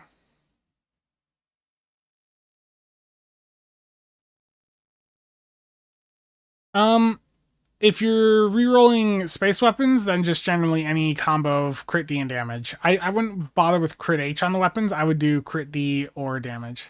Nah, Jay, you're fine. We were looking at some like some stuff that popped up, like the Tal Shiar now having a 4-piece over on Tribble, including the consoles and the warp core now being unlocked. Now we were looking at that, and yeah, just messing around, just chatting. Yeah, I mean, Scramble Fighters, the price fluctuates. It depends on how much carrier interest there is at the time. Yeah, I know there was questions earlier about the viability of carriers. Carriers have come a long way. They've given them a lot of power creep in the past couple of years. Things like fleet power, the dilithium transporter console off of the Credence, those are really big boost for carrier builds. Fleet power obviously is much easier to obtain. but there's been quite a few boosts for carrier builds, and they're in a much better position than they were, like 3-4 years ago. They are still behind a weapons focus setup or ability focus setup like science. You're gonna spend a fair bit putting together a nice like top end carrier build, and just the disclaimer with them is to be aware that you can go in and max out a carrier build and it's still going to come in below what the equivalent investment could get you on like an energy weapon build.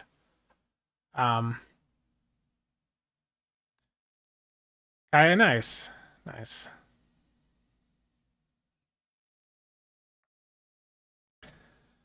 Terrible warp core. You were lucky enough to get scramble fighters from this year's anniversary promo box. Nice. Let's look at the parse here. Rhino, nice. I want to see what did the thingy do. Jay, thank you for the 10 gifted memberships. I greatly appreciate that.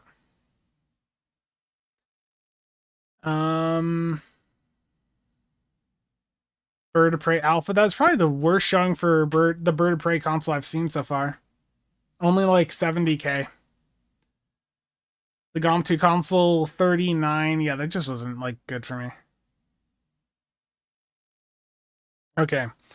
Again, Jay, thank you for the 10 gifted. I need to go open some lock boxes here, courtesy of Sora. Alpha looking more like a weak beta. Terrible.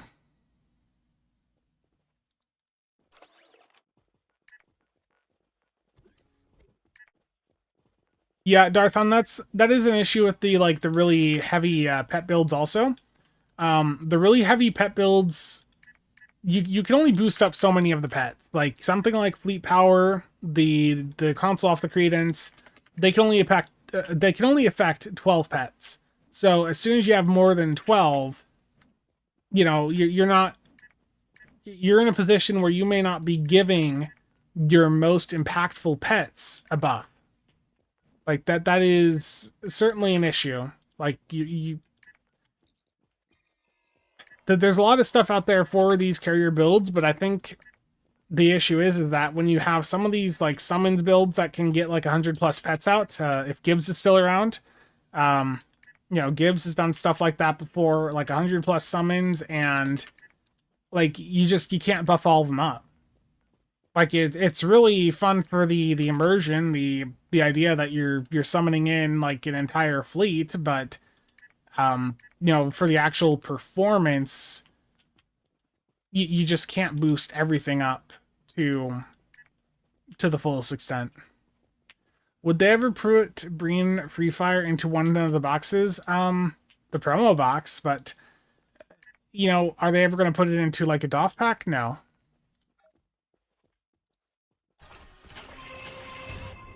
Two kit modules, a starship trait, and a VIP claim.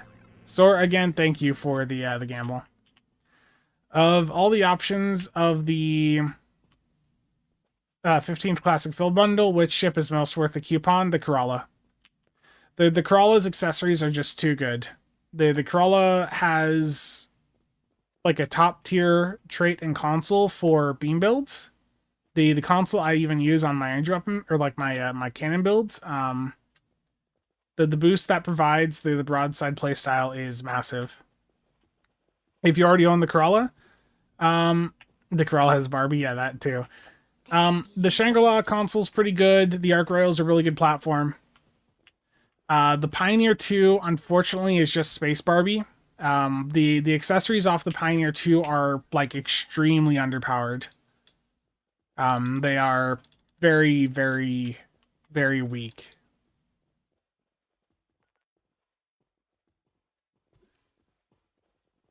That was the 15th. Yeah, the 16th is the latest anniversary bundle. Will it work with the plasma build? Yeah. The Corolla accessories are phaser, but you can get a lot out of them even on like a plasma disruptor build, whatever. just note you're going to have some phasers firing from your ship. I would love to have alternate variants of the console and the trait. I've for a long time been a proponent that there needs to be something at your fleet that basically, if you own this item, that there's alternate variants of that item available to get at the fleet. So like for the Corolla stuff, imagine if you own the Corolla, you can buy a disruptor version of the trait over at the fleet starbase or something. Like I've wanted to see something like that in the game for a long time. The issue is that I think when that's been brought up before is that they want to be able to, like with their current monetization approach, that means that they could put a similar item onto a future ship. But it's like me and getting some videos done. It's like that there's these sorts of ideas, but they don't always come to fruition, and more likely they don't than they do. In fact, I can't really think of too many instances of us actually getting the alternate versions of like a console or weapon in that sort of situation. That doesn't sound very profitable. Well, logical, think of it like this. You still have to own that ship in order to unlock the ability to get the alternate variant. And the alternate variant is just like, it's a different hue. So it's... I don't... They're not needing to redo the effects. It's just the different color. And then the different... like a different damage type. I'm not saying to redo the effect on all of them, but just like, just a different hue. I don't know, how much work that would be on the art side, but if it was just take the Corolla accessories, give a disruptor version, and make it a green color, like I don't know how much work that would be. To me, that would be like copy paste and change a couple values around in the hue there, but I don't, with their system, I don't know what that would be. And I should have brought that up in the interview with systems recently. Is Hydra worth running on a passive pet build? Yeah. The Hydra console, like when you click it, it brings all your pets to you. Yeah, so it's still good.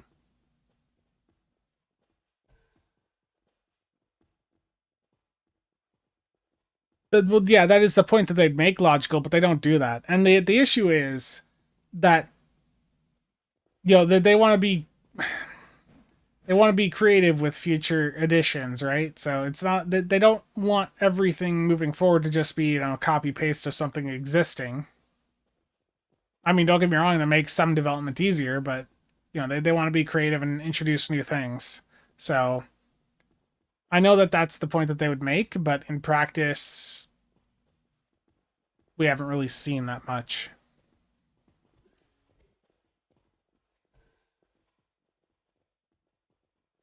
It would be nice to make all your beams the same color.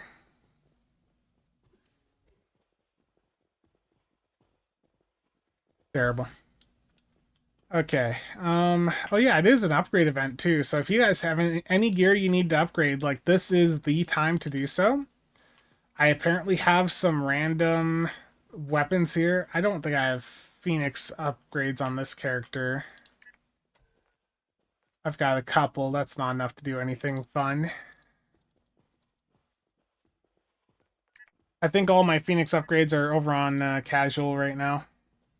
I've got a couple weapon packs though. Let's see. Can I get lucky? Get me a nice weapon to upgrade and sell. What do I want to do here?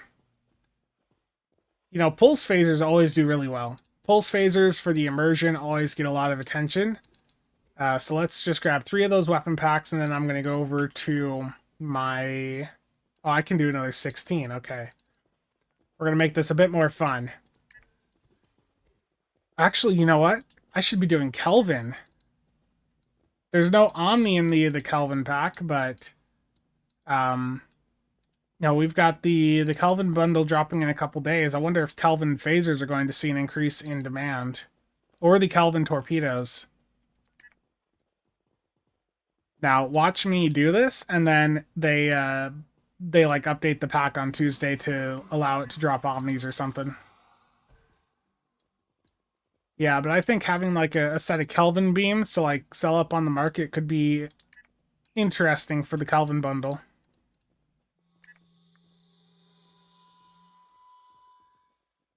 You're almost tempted to make a new Kelvin themed character? Terrible. Let's go Kelvin.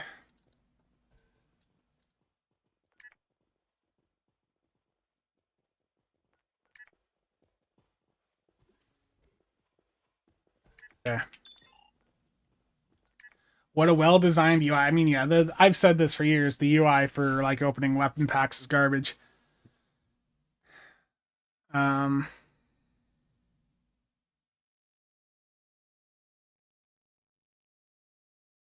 yeah, Samuel.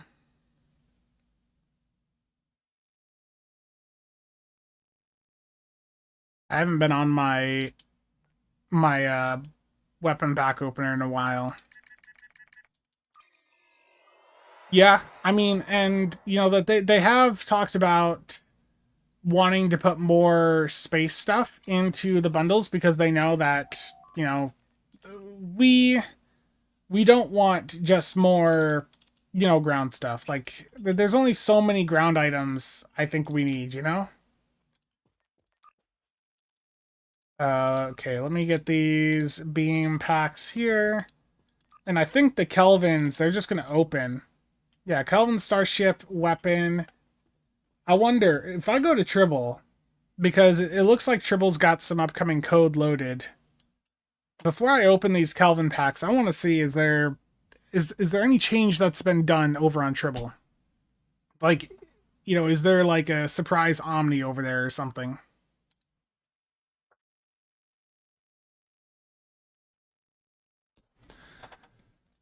Yeah.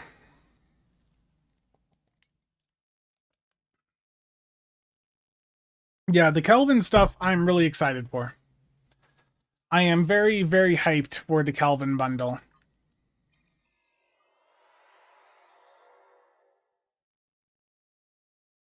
Well, I'm not saying on live, I'm saying over on Tribble. Like, if I open... I need to clear out inventory here, so hold on a moment. This is on Tribble, so I'm just going to... If they include a Kelvin Omni in the bundle and the ships are good, it'd make a very... Yeah. Like, I don't think they'll do that, but if they did, that would be... very, very interesting.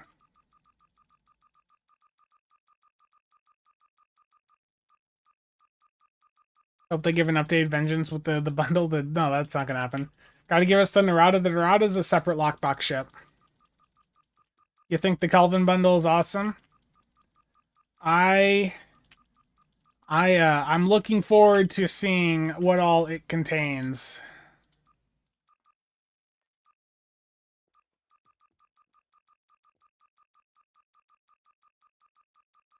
It's the Enterprise meme? Yeah. That's how it is for a lot of people. Oh no, tragic. I only have 2 of these weapon packs over here right now.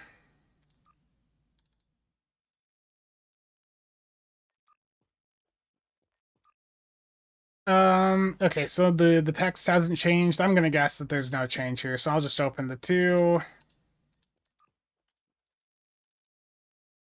Yeah, both just went to beam arrays, and the description hasn't changed, so I'm gonna guess there's no change there. Okay, let's go Kelvin.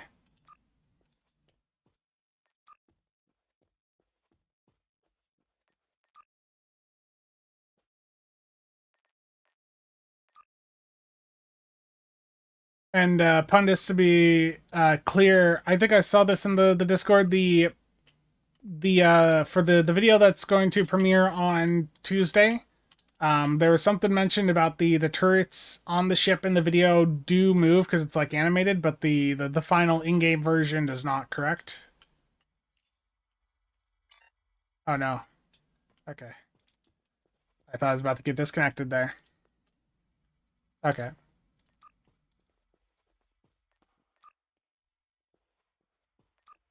I look forward to seeing it. I'm going to be very, very busy with the content on Tuesday.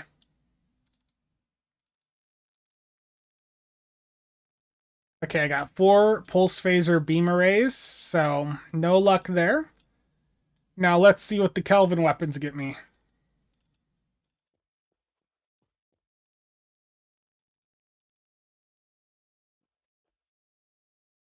I got 3 of the torpedoes, and then 12 of the beams.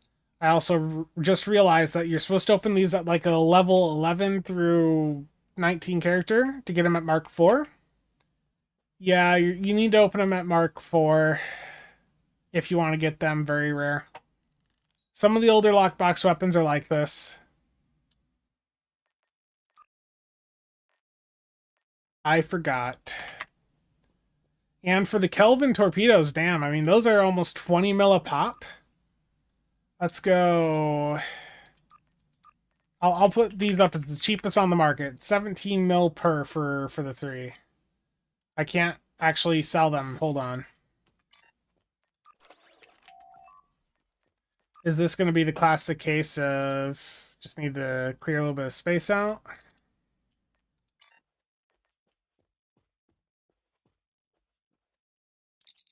Or do I have that many? No, I should still be able to post.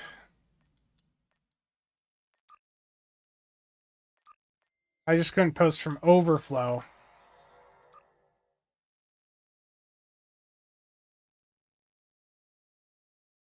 What a weekend stream. Hey.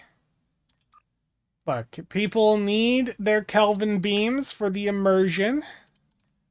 Who am I to stop that? If people want Kelvin beams to be fully immersed with the upcoming bundle, who am I to stop that?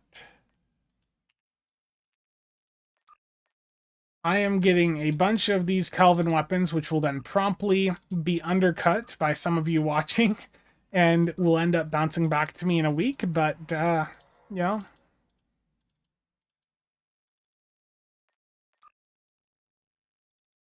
Remember the rules of acquisition, yeah.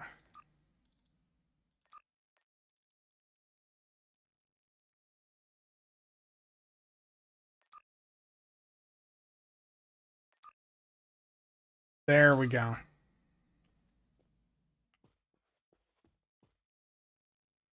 Yeah, the Kelvin Torps are expensive. Didn't even animate them popping up in the trailer, to be fair. They just popped out, but the in-game one will not animate.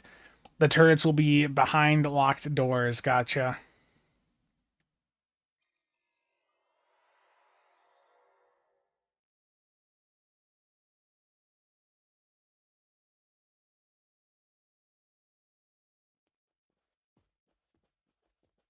Yeah, I look forward to seeing whatever the space bundle exclusive is. Is it going to be we've seen traits before? Could it be a console?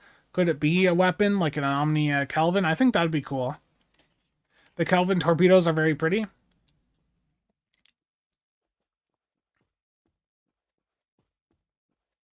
I actually have infinite Kelvin torpedoes on my account for personal use. Because if you have the jellyfish, the original Kelvin one, the Vulcan, where is it? Mud ships.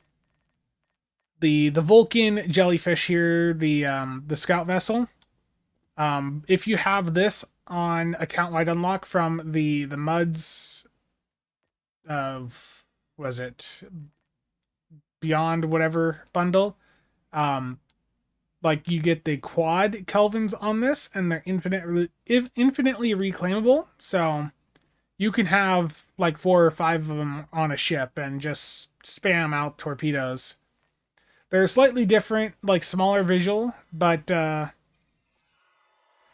if you have the Into Darkness and Beyond bundle, that is another benefit you're getting there.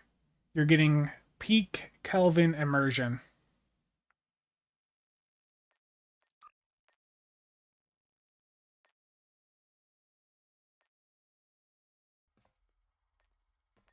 Yeah.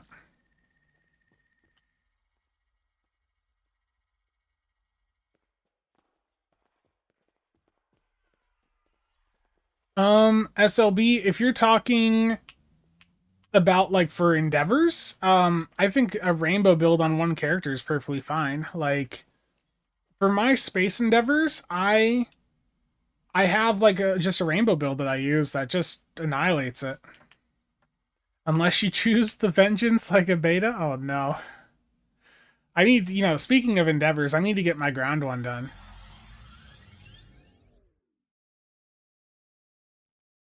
I just did not have time to get the Gorn stuff done, but I do have the Gorn bridge officers on this character, so let's go to Elite.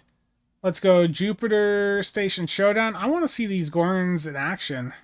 I didn't have an opportunity to actually get a video done just because real life, was fun. But yeah, let's see here. I did, I was talking to Mara. Mara's got some theory crafting that was done for some potential new like meta bridge officer combos for ground. But we were talking and it's like, oh, let's give each of the Gorns like a really good melee weapon. So I gave them all the Herald Defiler mace, and I've left them without armor, it seems, and shields. So let me fix that. So let me give these guys, something. Where's the last one? Okay, it's above that one. Elite, let's give you a shield. There you go. Now you can actually survive. Yeah, I also have batlets for them, which I need to go through and upgrade. But I am just curious to see how these guys do.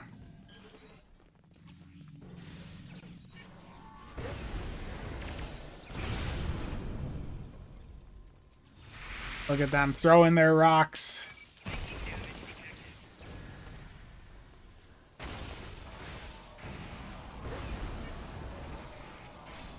Using their mace there. I mean, I know it's the herald weapon instead of like a bat'leth, but that is funny to watch. But yeah, I did go and grab some elite bat'leths from my starbase from them as well. I haven't put new abilities on them yet or anything, but I like that he's just over there in the corner just bashing the hell out of that Borg.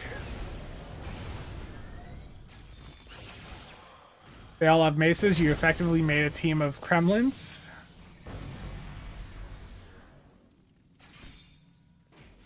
Very slow, and one just died.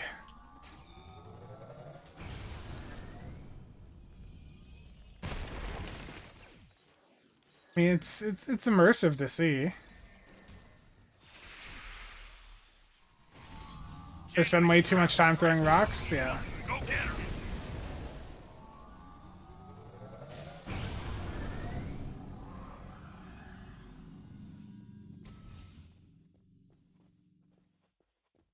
Yeah, pick your brother up.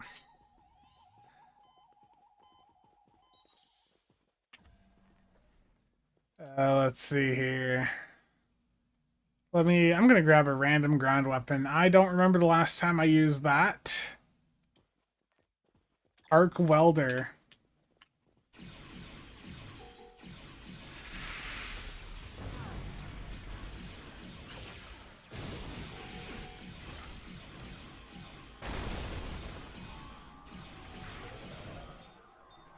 Do they have the same range as the rock throwers on Nimbus? Did I just assume his brother? Oh no. Heads up, incoming hostiles. Damn. Here's Marshall transporter action. Side to side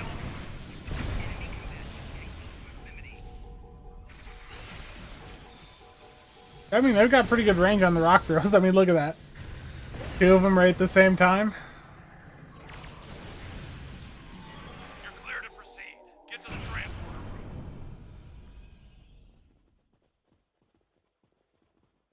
I mean, it looks pretty immersive. I guess I've got the hurl boulder thing myself. Can I upgrade it? No. Probably not good for damage, but it's not always about the damage. It's about the fun. Speaking of which, let's get the dual disruptors out, but it's time to throw a boulder here.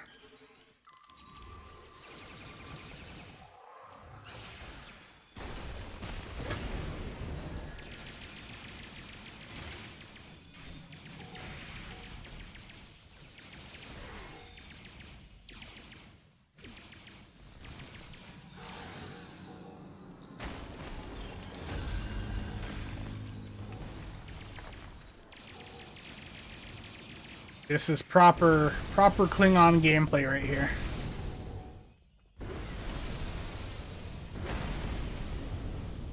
You have to make a Gorn captain.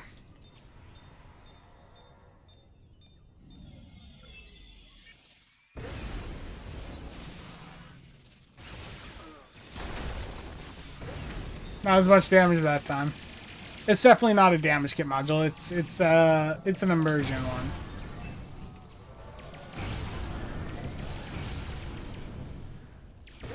But yeah, I mean, like a themed Gorn, you know, with these Gorn bridge officers, I think would be pretty cool.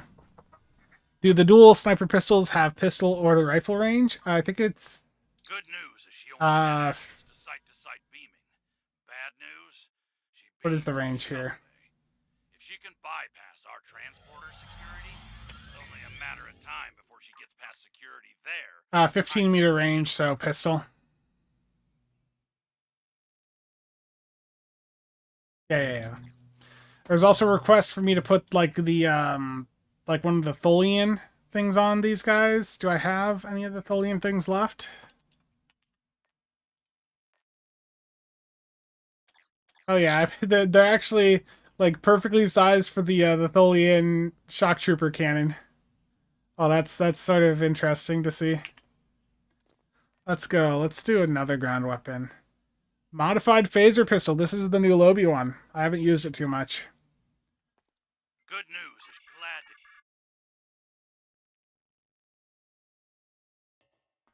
Beamed Gorn melee to go with the Cavort. Nice.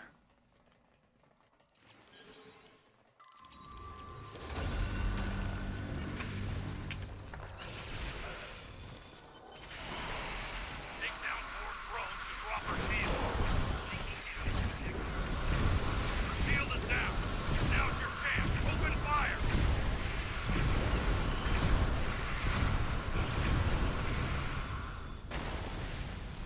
Hurl the boulders at her before her shield gets up. I don't think that did anything to her. Eliminate 4 drones to make her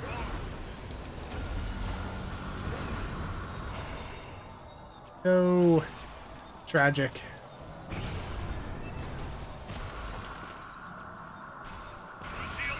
I do have a Gorn captain, it's just not built out like at all. It's one of my first characters on my account, but I never like did anything with it. It was like a KDF science, and then it just got used for storage.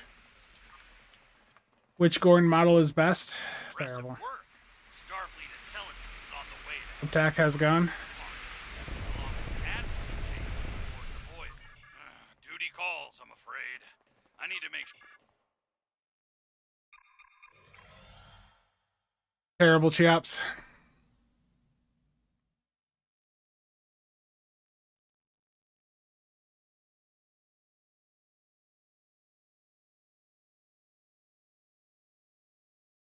Yeah, but I do actually have like a Gorn on the account here. Let me pop it open. How far behind is this character? It's like Temeth, I think was the name.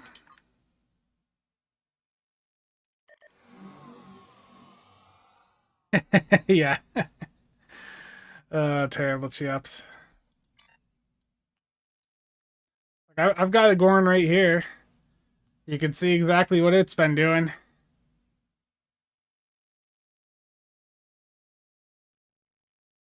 Mail you one of the 15 microphones I have. I'm trying to think, how many microphones do I have in this room?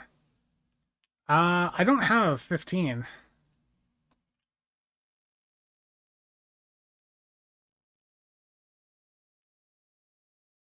Yeah, I do have a Gorn character. It looks pretty funny with it in this EV suit, but yeah, this thing's never had like a ship build. It doesn't even have skill tree done. It doesn't have like anything. It's a Gorn Science.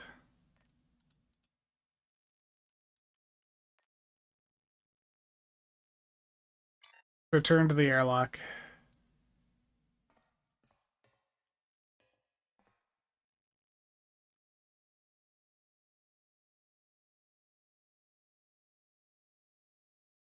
Yeah. It's very old. Very, very old.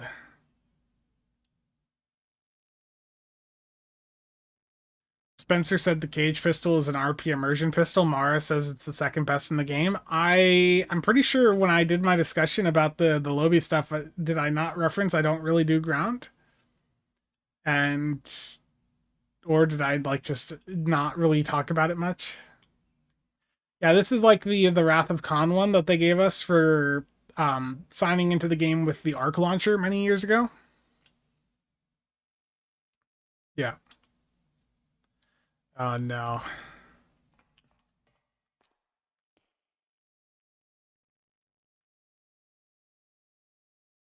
Well, it's just where it's where the camera goes.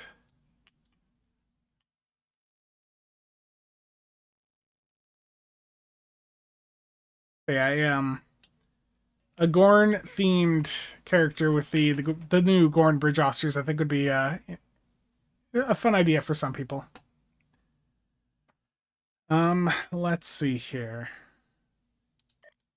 I want to check market play. Spencer's ground capabilities stop at the exchange console. Yes. This is ground right here for me.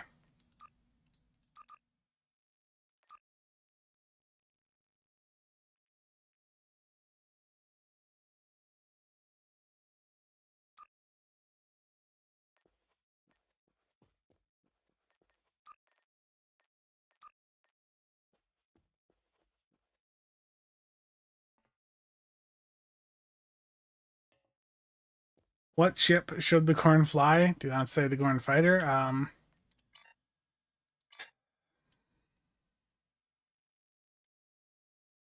There's other Gorn ships in the game, but the Gorn Hunter is like the top one, isn't it?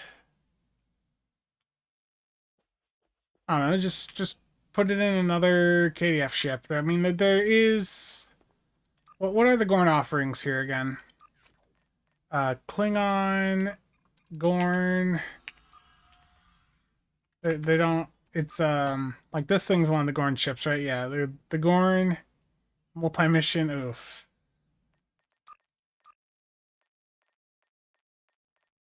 Gorn got anything better?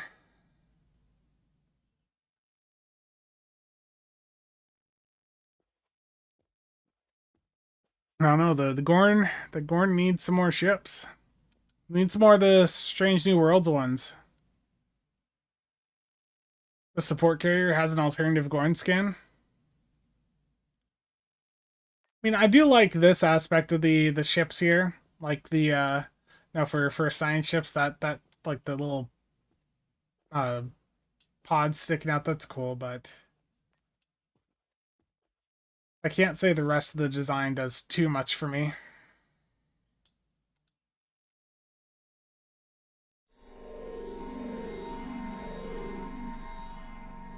The Gorn are basically just science ships. Yeah, low key Battlestar. I can see that in some way.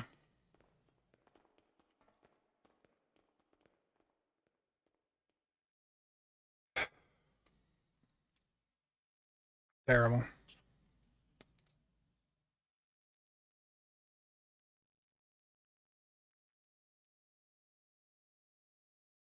I've done ground before I even met Nick, but I don't know. I did like the original arena of Sompek, and I did like a 4 hour stream where we were just blitzing through it, and then like after that, I was like, I think I've pretty much had it for ground in the game. They wouldn't be able to use Type 7s, would they? If it's got a hangar bay, it should. I mean, it could, but that wouldn't be very immersive, would it? Enterprise Gorn were a bit scary. Yes. Though I don't know. It seems like a few of the recent non-Fed ships have not done particularly well. I mean the Cavort's obviously doing pretty good, but the Orion ship, like the stats for that for myself and other content creators is rough. Um, the Orion Orchid, the Orchio. I think for Endeavor, that's like right down there with the Gom 2 is like some of his least popular videos like ever.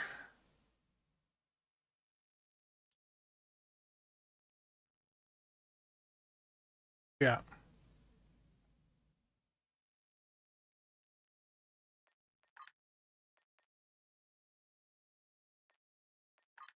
Last best alien ship is the Ariori.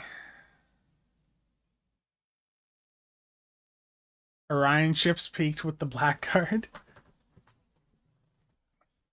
No, the Orion Interceptor is actually pretty good, but it's expensive. Okay. I'm gonna do another infected.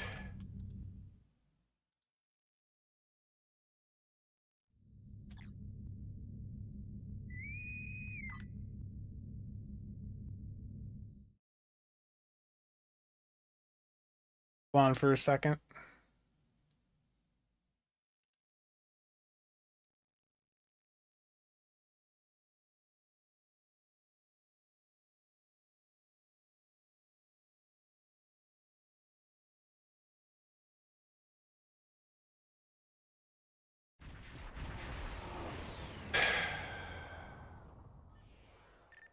It was a great day when the Orchio entered Star Trek Online. Look, you guys are never gonna let me live down some of those mispronunciations. I get it, I get it. It's just part of the brand now.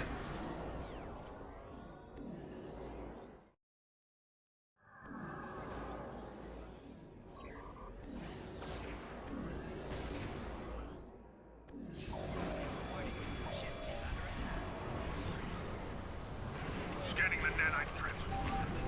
Got it. Additional data information. There we go. I think I know who got the agony. Damn you, Dan. The nanite probe to repair the transport. Stop that.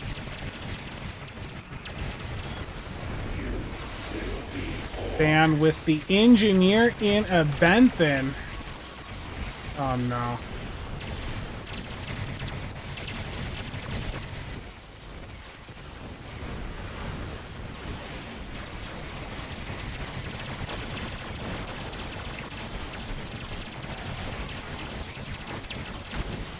I think Dan is winning this one.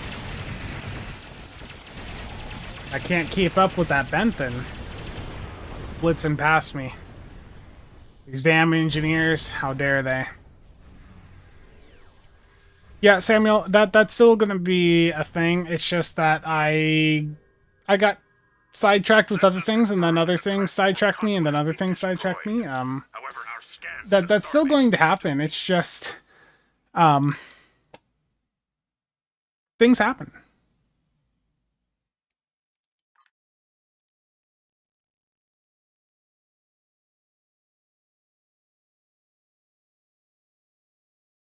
Dan, that beautiful agony redistributor. Terrible broadside beam support coming in with the rainbow fall and just making me feel casual.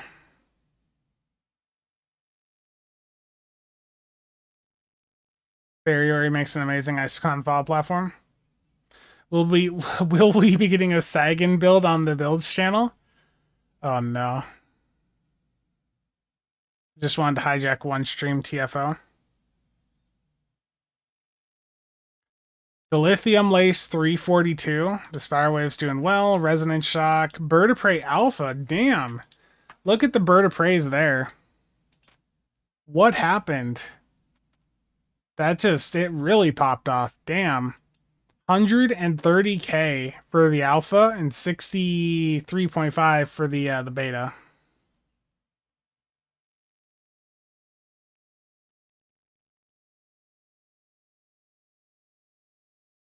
paid pets instead of paid actors. Terrible. The GOM2 console did a bit weaker on this one too, 56k. I think when there's more competition in the runs, it has a bit more trouble than like the Obina or in solo.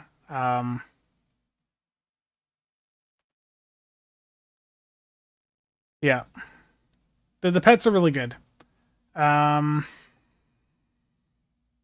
The actual like bird of prey hanger pets continue to be utter disappointments.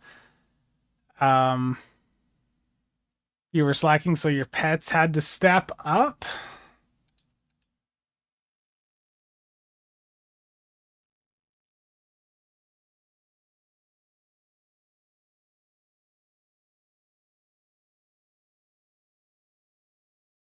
Sora, let's see. For you, your alpha did 51, your beta another about 16. Dilithium did well for you. Resonant Shock, you are dismissed. Your weapons, let's see. What was your weapon uptime for CSV? Yeah, I think by far for you, Sora, your issues like your uptime on your firing modes. And that's I think you're not doing the keybinds right, so like you're manually activating, and I think that's by far like your. You know, we'll talk about this later, but I think that's probably your biggest hindrance is maintaining uptime on your abilities and firing modes. The keybinds, they help. Chiaps said, "Oh no."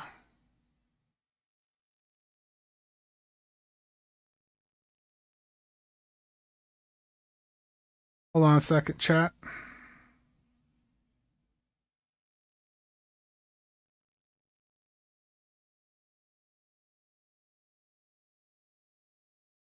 I need to see something here.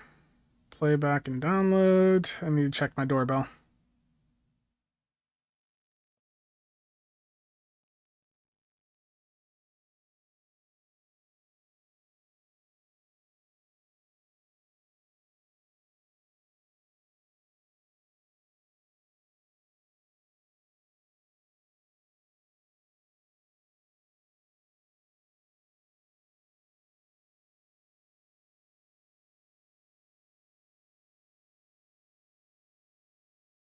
Guess the mail person is running behind today. I have a package sitting outside the door that is scheduled for pickup, but I got a notification that there's some activity at the door, but nothing there when I look.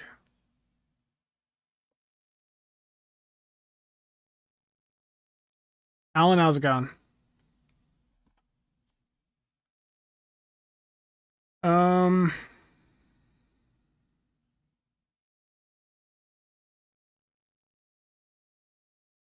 yeah, it's the console off of the new ship. So the Bird of Prey Alpha and Beta is the new console. You can see, like they can do a good chunk of damage.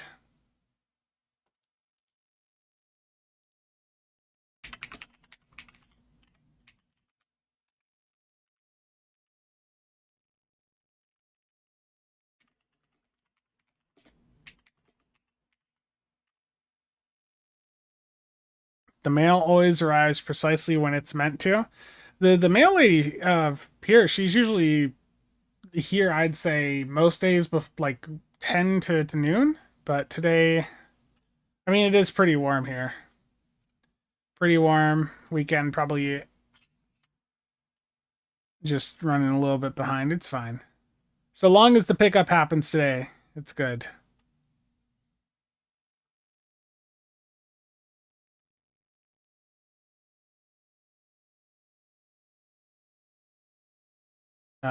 Cheops said, "Oh no, yeah." Well, look, I've seen some of the things. Cheops is the type of person that'll go in, find some really egregious picture that if you showed on stream, like you would immediately get banned. Cheops is the type of person to just randomly message you that sort of stuff, hoping to get a funny reaction. But that's Cheops. How's the air quality where I am? You've done that once before, at least, Cheops. There's been at least one instance. I mean, it's just warm. It's 89 out right now. I mean, I was outside briefly this morning, and it was it's like, man, the sun's barely out yet and it already feels miserable. You also believe the 360-degree quad cannons do all the lifting? Yes, for sure. Hive Onslaught Elite public queue. I'm gonna swap the pets out for Type 7s. I'm gonna cave. I think that the bird of prey pets, the hangar bay ones are not good. The console ones are amazing. Not temp froze. Oh, the Canadian wildfires. I haven't noticed too much yet. I don't think we were getting hit by that stuff too much here in Iowa. Did Spencer touch grass? Unfortunately.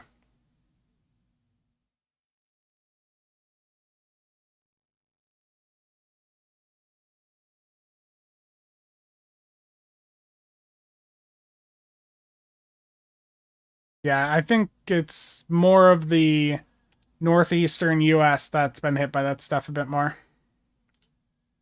What is this paying?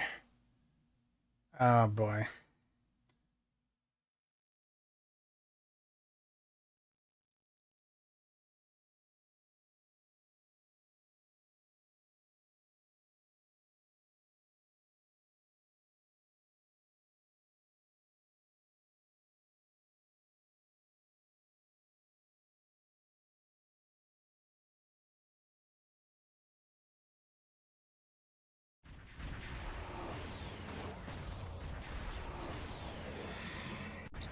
Nah, it was a I've got a news like Discord that I'm in, and it was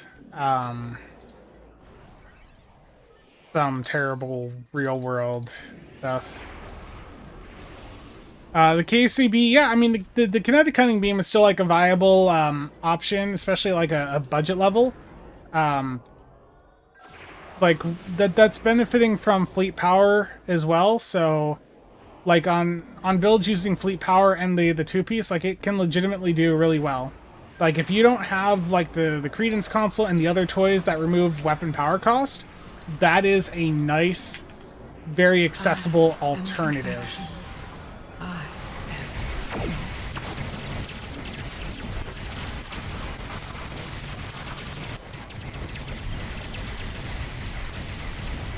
I thought I clicked off fast enough. Apparently not.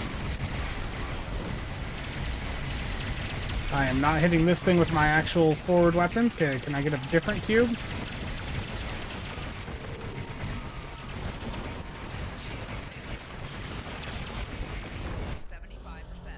My positioning there was horrendous.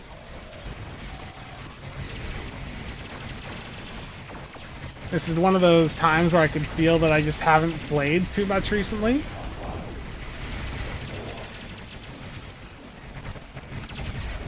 Your efforts are futile. Destroy this vessel, and I will claim. Oh yeah, that Agony is doing a lot on the board queen, you know. It just feels good to hit it.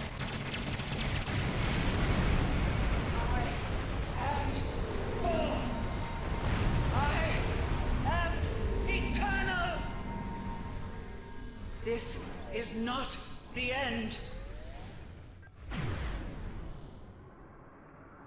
Terrible. I did want to bring up something else too. So video-wise, I do have. I mean, there's plenty of Stow stuff incoming, but I do want to mention there is going to be like one or two product videos here in the next couple of weeks. One of them is for a microphone arm.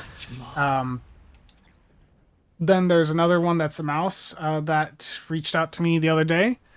Aside from that, I've talked about wanting to put together like a computer for the dedicated Linux stuff. I picked up this little mini PC, but it's not going to quite work out. I'm going to use this for some other things in my workflow instead. So what I'm going to do is put together a, like a nice dedicated Linux computer. It's going to be for not just stow, but it's also going to be for like installing, showcasing how to install like stuff like Oscar, CLA sets and all that over on the various distros. But also I want to use it as just like a long term experiment for me against Windows to see how much of what I do content creation wise I can like feasibly do over on Linux compared to Windows. My main PC, for right now would still be on Windows, but like I'll have a comparable setup to my main PC basically in that other machine.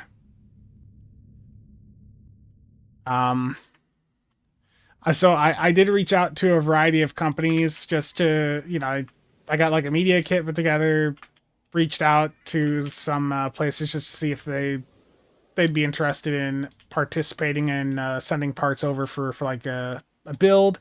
So we'll see how that goes. But if that does happen, I'd wanted to do this sort of stuff on the secondary tech channel, but the reality is the reality is that right now, with the channel size, it's just a lot easier for me to do that sort of stuff and to get involvement with companies using this channel. This sort of stuff could be used to help build up a secondary tech channel, and at some point I do want to get around to doing that, but right now it's just more feasible to use what is already built up. Yeah, SteamOS is out and usable right now. Correct, logical. So I've reached out so far about like RAM and storage, like basically like a RAM kit, an SSD, a case, and I did also, because I want to do like another custom loop, make it look all fancy. I did also reach out to see about getting like a water block for the 9070 XT that I have. And then basically, if the companies respond and we can get things agreed on, it'll be a nice like showcase style PC with a custom loop that'll be in the background.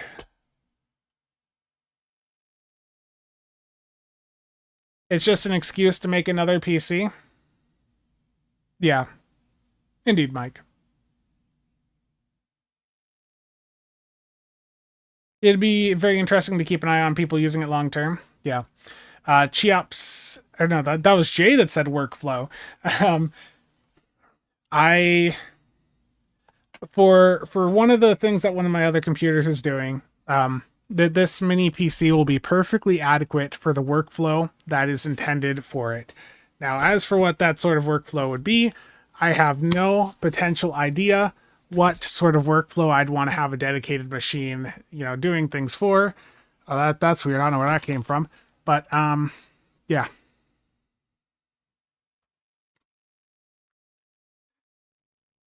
Nobody saw anything. Did I reach out to Valve to see if they could send me a Steam machine? I don't think my channel's of that size for that sort of stuff yet. For like a full for like a full computer. I think to me, like thinking of like marketing, stuff like for the channel, like aside from like the individual parts, like I'm thinking if I was to reach out to a company like for like a full computer, I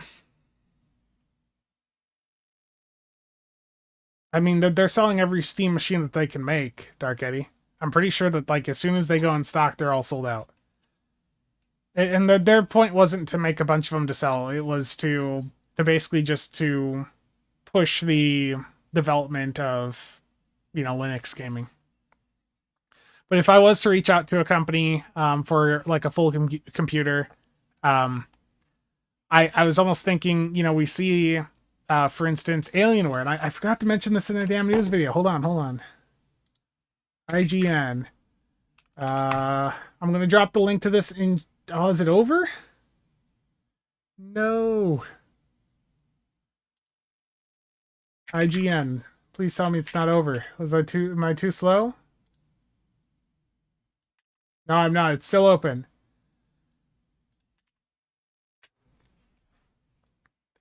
Okay. But if I was to reach out to a company, I think, like once the channel's a little bit larger, like if I was looking for that sort of collaboration, like reaching out to someone like Dell Alienware, given that they already have done multiple things with Stowe in the past, I feel like reaching out to them would probably be a more appropriate route to go down. I don't necessarily need to, rate this moment, but like if I was, if I was say going to like a Star Trek con or something, which I don't plan to right now, but maybe in the future at some point I'll go to like Star Trek Las Vegas just to see what it's like. I'd probably need like a better laptop for something like that. So like reaching out, in a situation like that to showcase their product and stuff would be interesting. It's a Tac Dodger exclusive giveaway. Yeah, it's US only. Yeah. Because like desktops, I mean, I've got desktops covered, okay? But laptop wise, that's certainly something if I was to get like a sponsorship or like a product sample for a full on computer, I feel like a laptop would probably be the more appropriate thing to go for. Alienware bought one of their headsets because it was half off in order. Oof. Yeah, that's Chris. That's rough. I like their monitors. As I say that with an Alienware like 32 inch that's just pushed up against my wall right now. But I like their monitors. I will say like their support whenever I had issues with their monitors was always a bit easier to deal with. But there's I mean like any company there's ups and downs for sure. I think when it comes to headsets, I don't know if I'd buy like a headset from a gaming company. I feel like when it comes to headsets, like if you're gonna get a nice one, if you're gonna spend a good chunk on one, yeah, go with like an audiophile brand. So like Sennheiser, Beyerdynamic. I mean, I've been rocking Beyerdynamics for ages, and what I like about the Beyerdynamics is there's parts that you can buy to repair these yourself. Like I bought these used, so I got them much cheaper than these would cost new because these new were like $600 in 2020, but I bought it used for I think like 300. And at one point I did have to buy like a replacement part, and I just went on to the US like parts store that they had, and I was able to order the parts, repair it myself. Like Beyerdynamic, they're built like tanks, and if you need to get parts to repair them, Bose, I'm not too familiar with Bose. I mean, obviously I know that's a bigger brand, but I'd say look at some of their reviews out there for stuff. Like I imagine that they've got some good, some bad. Definitely that's something like I'm not qualified enough to give you a proper response on their stuff because I've never used their stuff. Spencer almost certainly going full Karen to the poor Alienware support person. Oh no. You're paying for the name? Yeah, Sennheiser's good. Beyerdynamic. Trying to think who else have I used in recent years? I tried out for a little bit the you guys saw me a couple years ago using the Harmonic Dyne Eris. It was a collab they did with Zeos, who's like Zeos that's a like an audiophile YouTuber. But yeah. Yeah, so I'll drop the link in chat again for this giveaway. It's US only, but if you want a chance to win a Star Trek Online custom Alienware 16X laptop, then make sure to go over there and enter.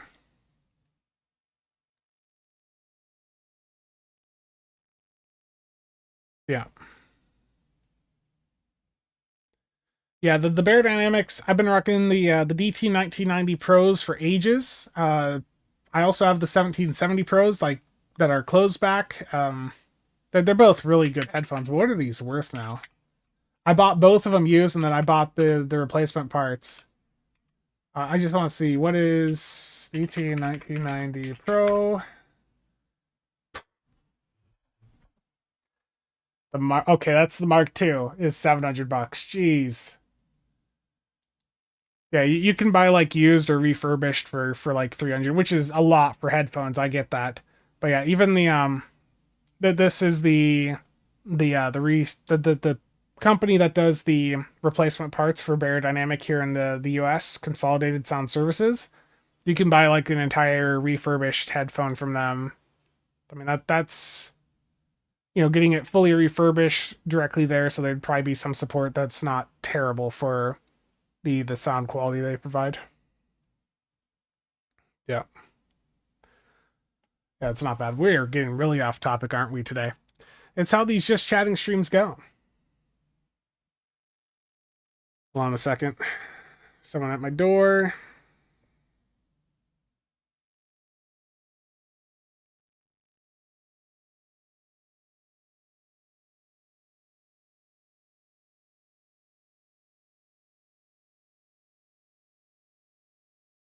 It's just Amazon.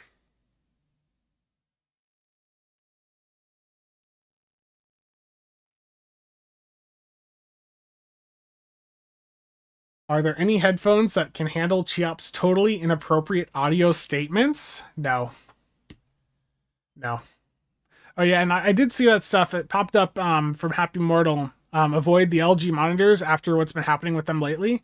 Yeah, so if you guys didn't see this, I'll drop the Gamers Nexus video in. Gamers Nexus did a video the other day going over how the LG stuff, like, it's basically spying on you. Like, I'll drop the link in chat, but it's pretty wild. Like, basically there's software that's being automatically installed by Windows when you hook up an LG monitor.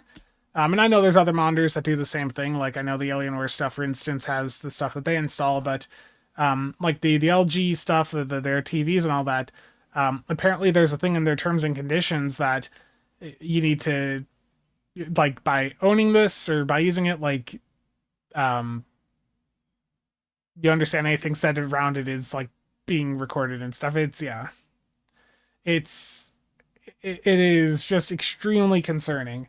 And that's the smart TVs, the smart monitors, all that stuff. It's just, it's rough. Give me a dumber TV, a dumber monitor, and let me hook something up to it. I don't want the smart software that's just going to sit there and spy on me.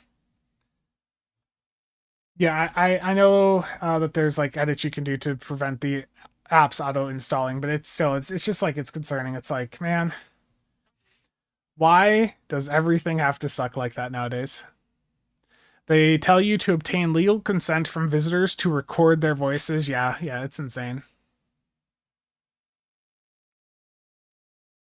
Yeah, there's a command you can type into Windows to prevent it. Dark Eddie sent it to me. It's but it's in the video. But yeah, that and there was also if I go to my homepage here, like, I know LTT talked about this yesterday. Let me find it. Where? Yeah, they were talking about this on the WAN show yesterday, but I know this has popped up in the news, but Windows has a tracker that they use to fully track you, and like it'll reveal like you, but like even if you're using a VPN, all that, it is identifying you and all that. It's just the amount of tracking Windows does against you is part of why I'm like, I spent a good amount of time going in and writing up those emails to those various companies, because I want to actually get progress going on and getting that Linux PC going, because I don't like the direction Windows is going. I think many of us haven't for a while. Antimatter Interweave or Evolve for a crate build. Antimatter Interweave will have a higher performance potential. For offensive damage, the Evolve is going to be better for survivability. And if you do use the Evolve, put it into a Science Console slot. You're just waiting for SteamOS, but SteamOS is available now. You can install SteamOS on a computer.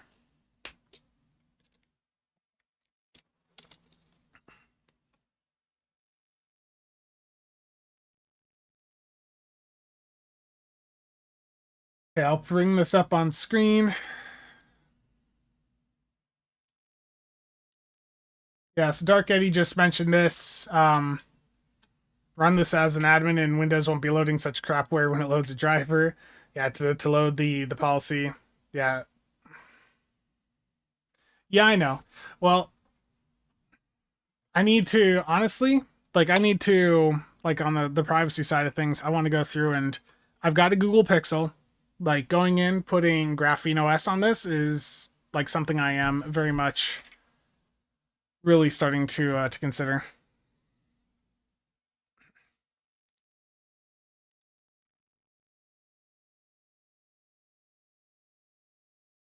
Just make sure, well, I'm already on AMD. What's new on the deep space? How much tracking does Steam do? No, it's Steam isn't tracking in, like, they'll take your system specs, but I'm not aware of there being anything remotely close to what Windows is doing right now. You know, remember Windows is like pushing stuff to take pictures of your screen every, like every couple seconds or whatever with recall. If you're doing any online banking, Graphene OS will probably break that. Yeah, that I am aware of.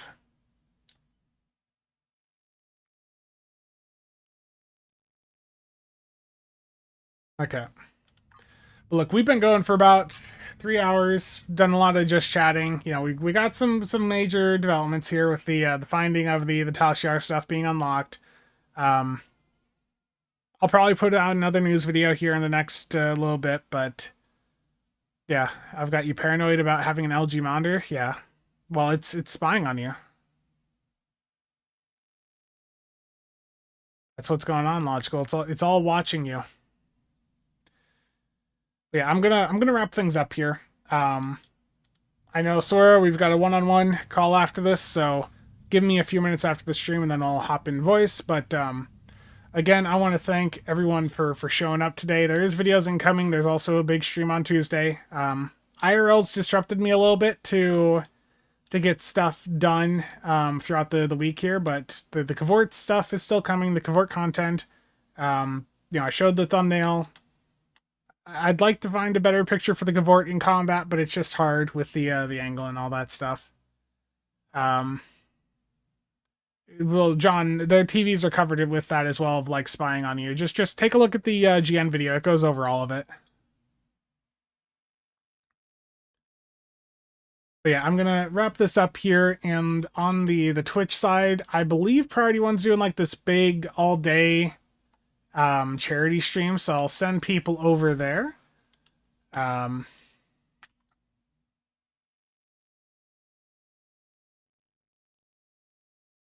me get that going.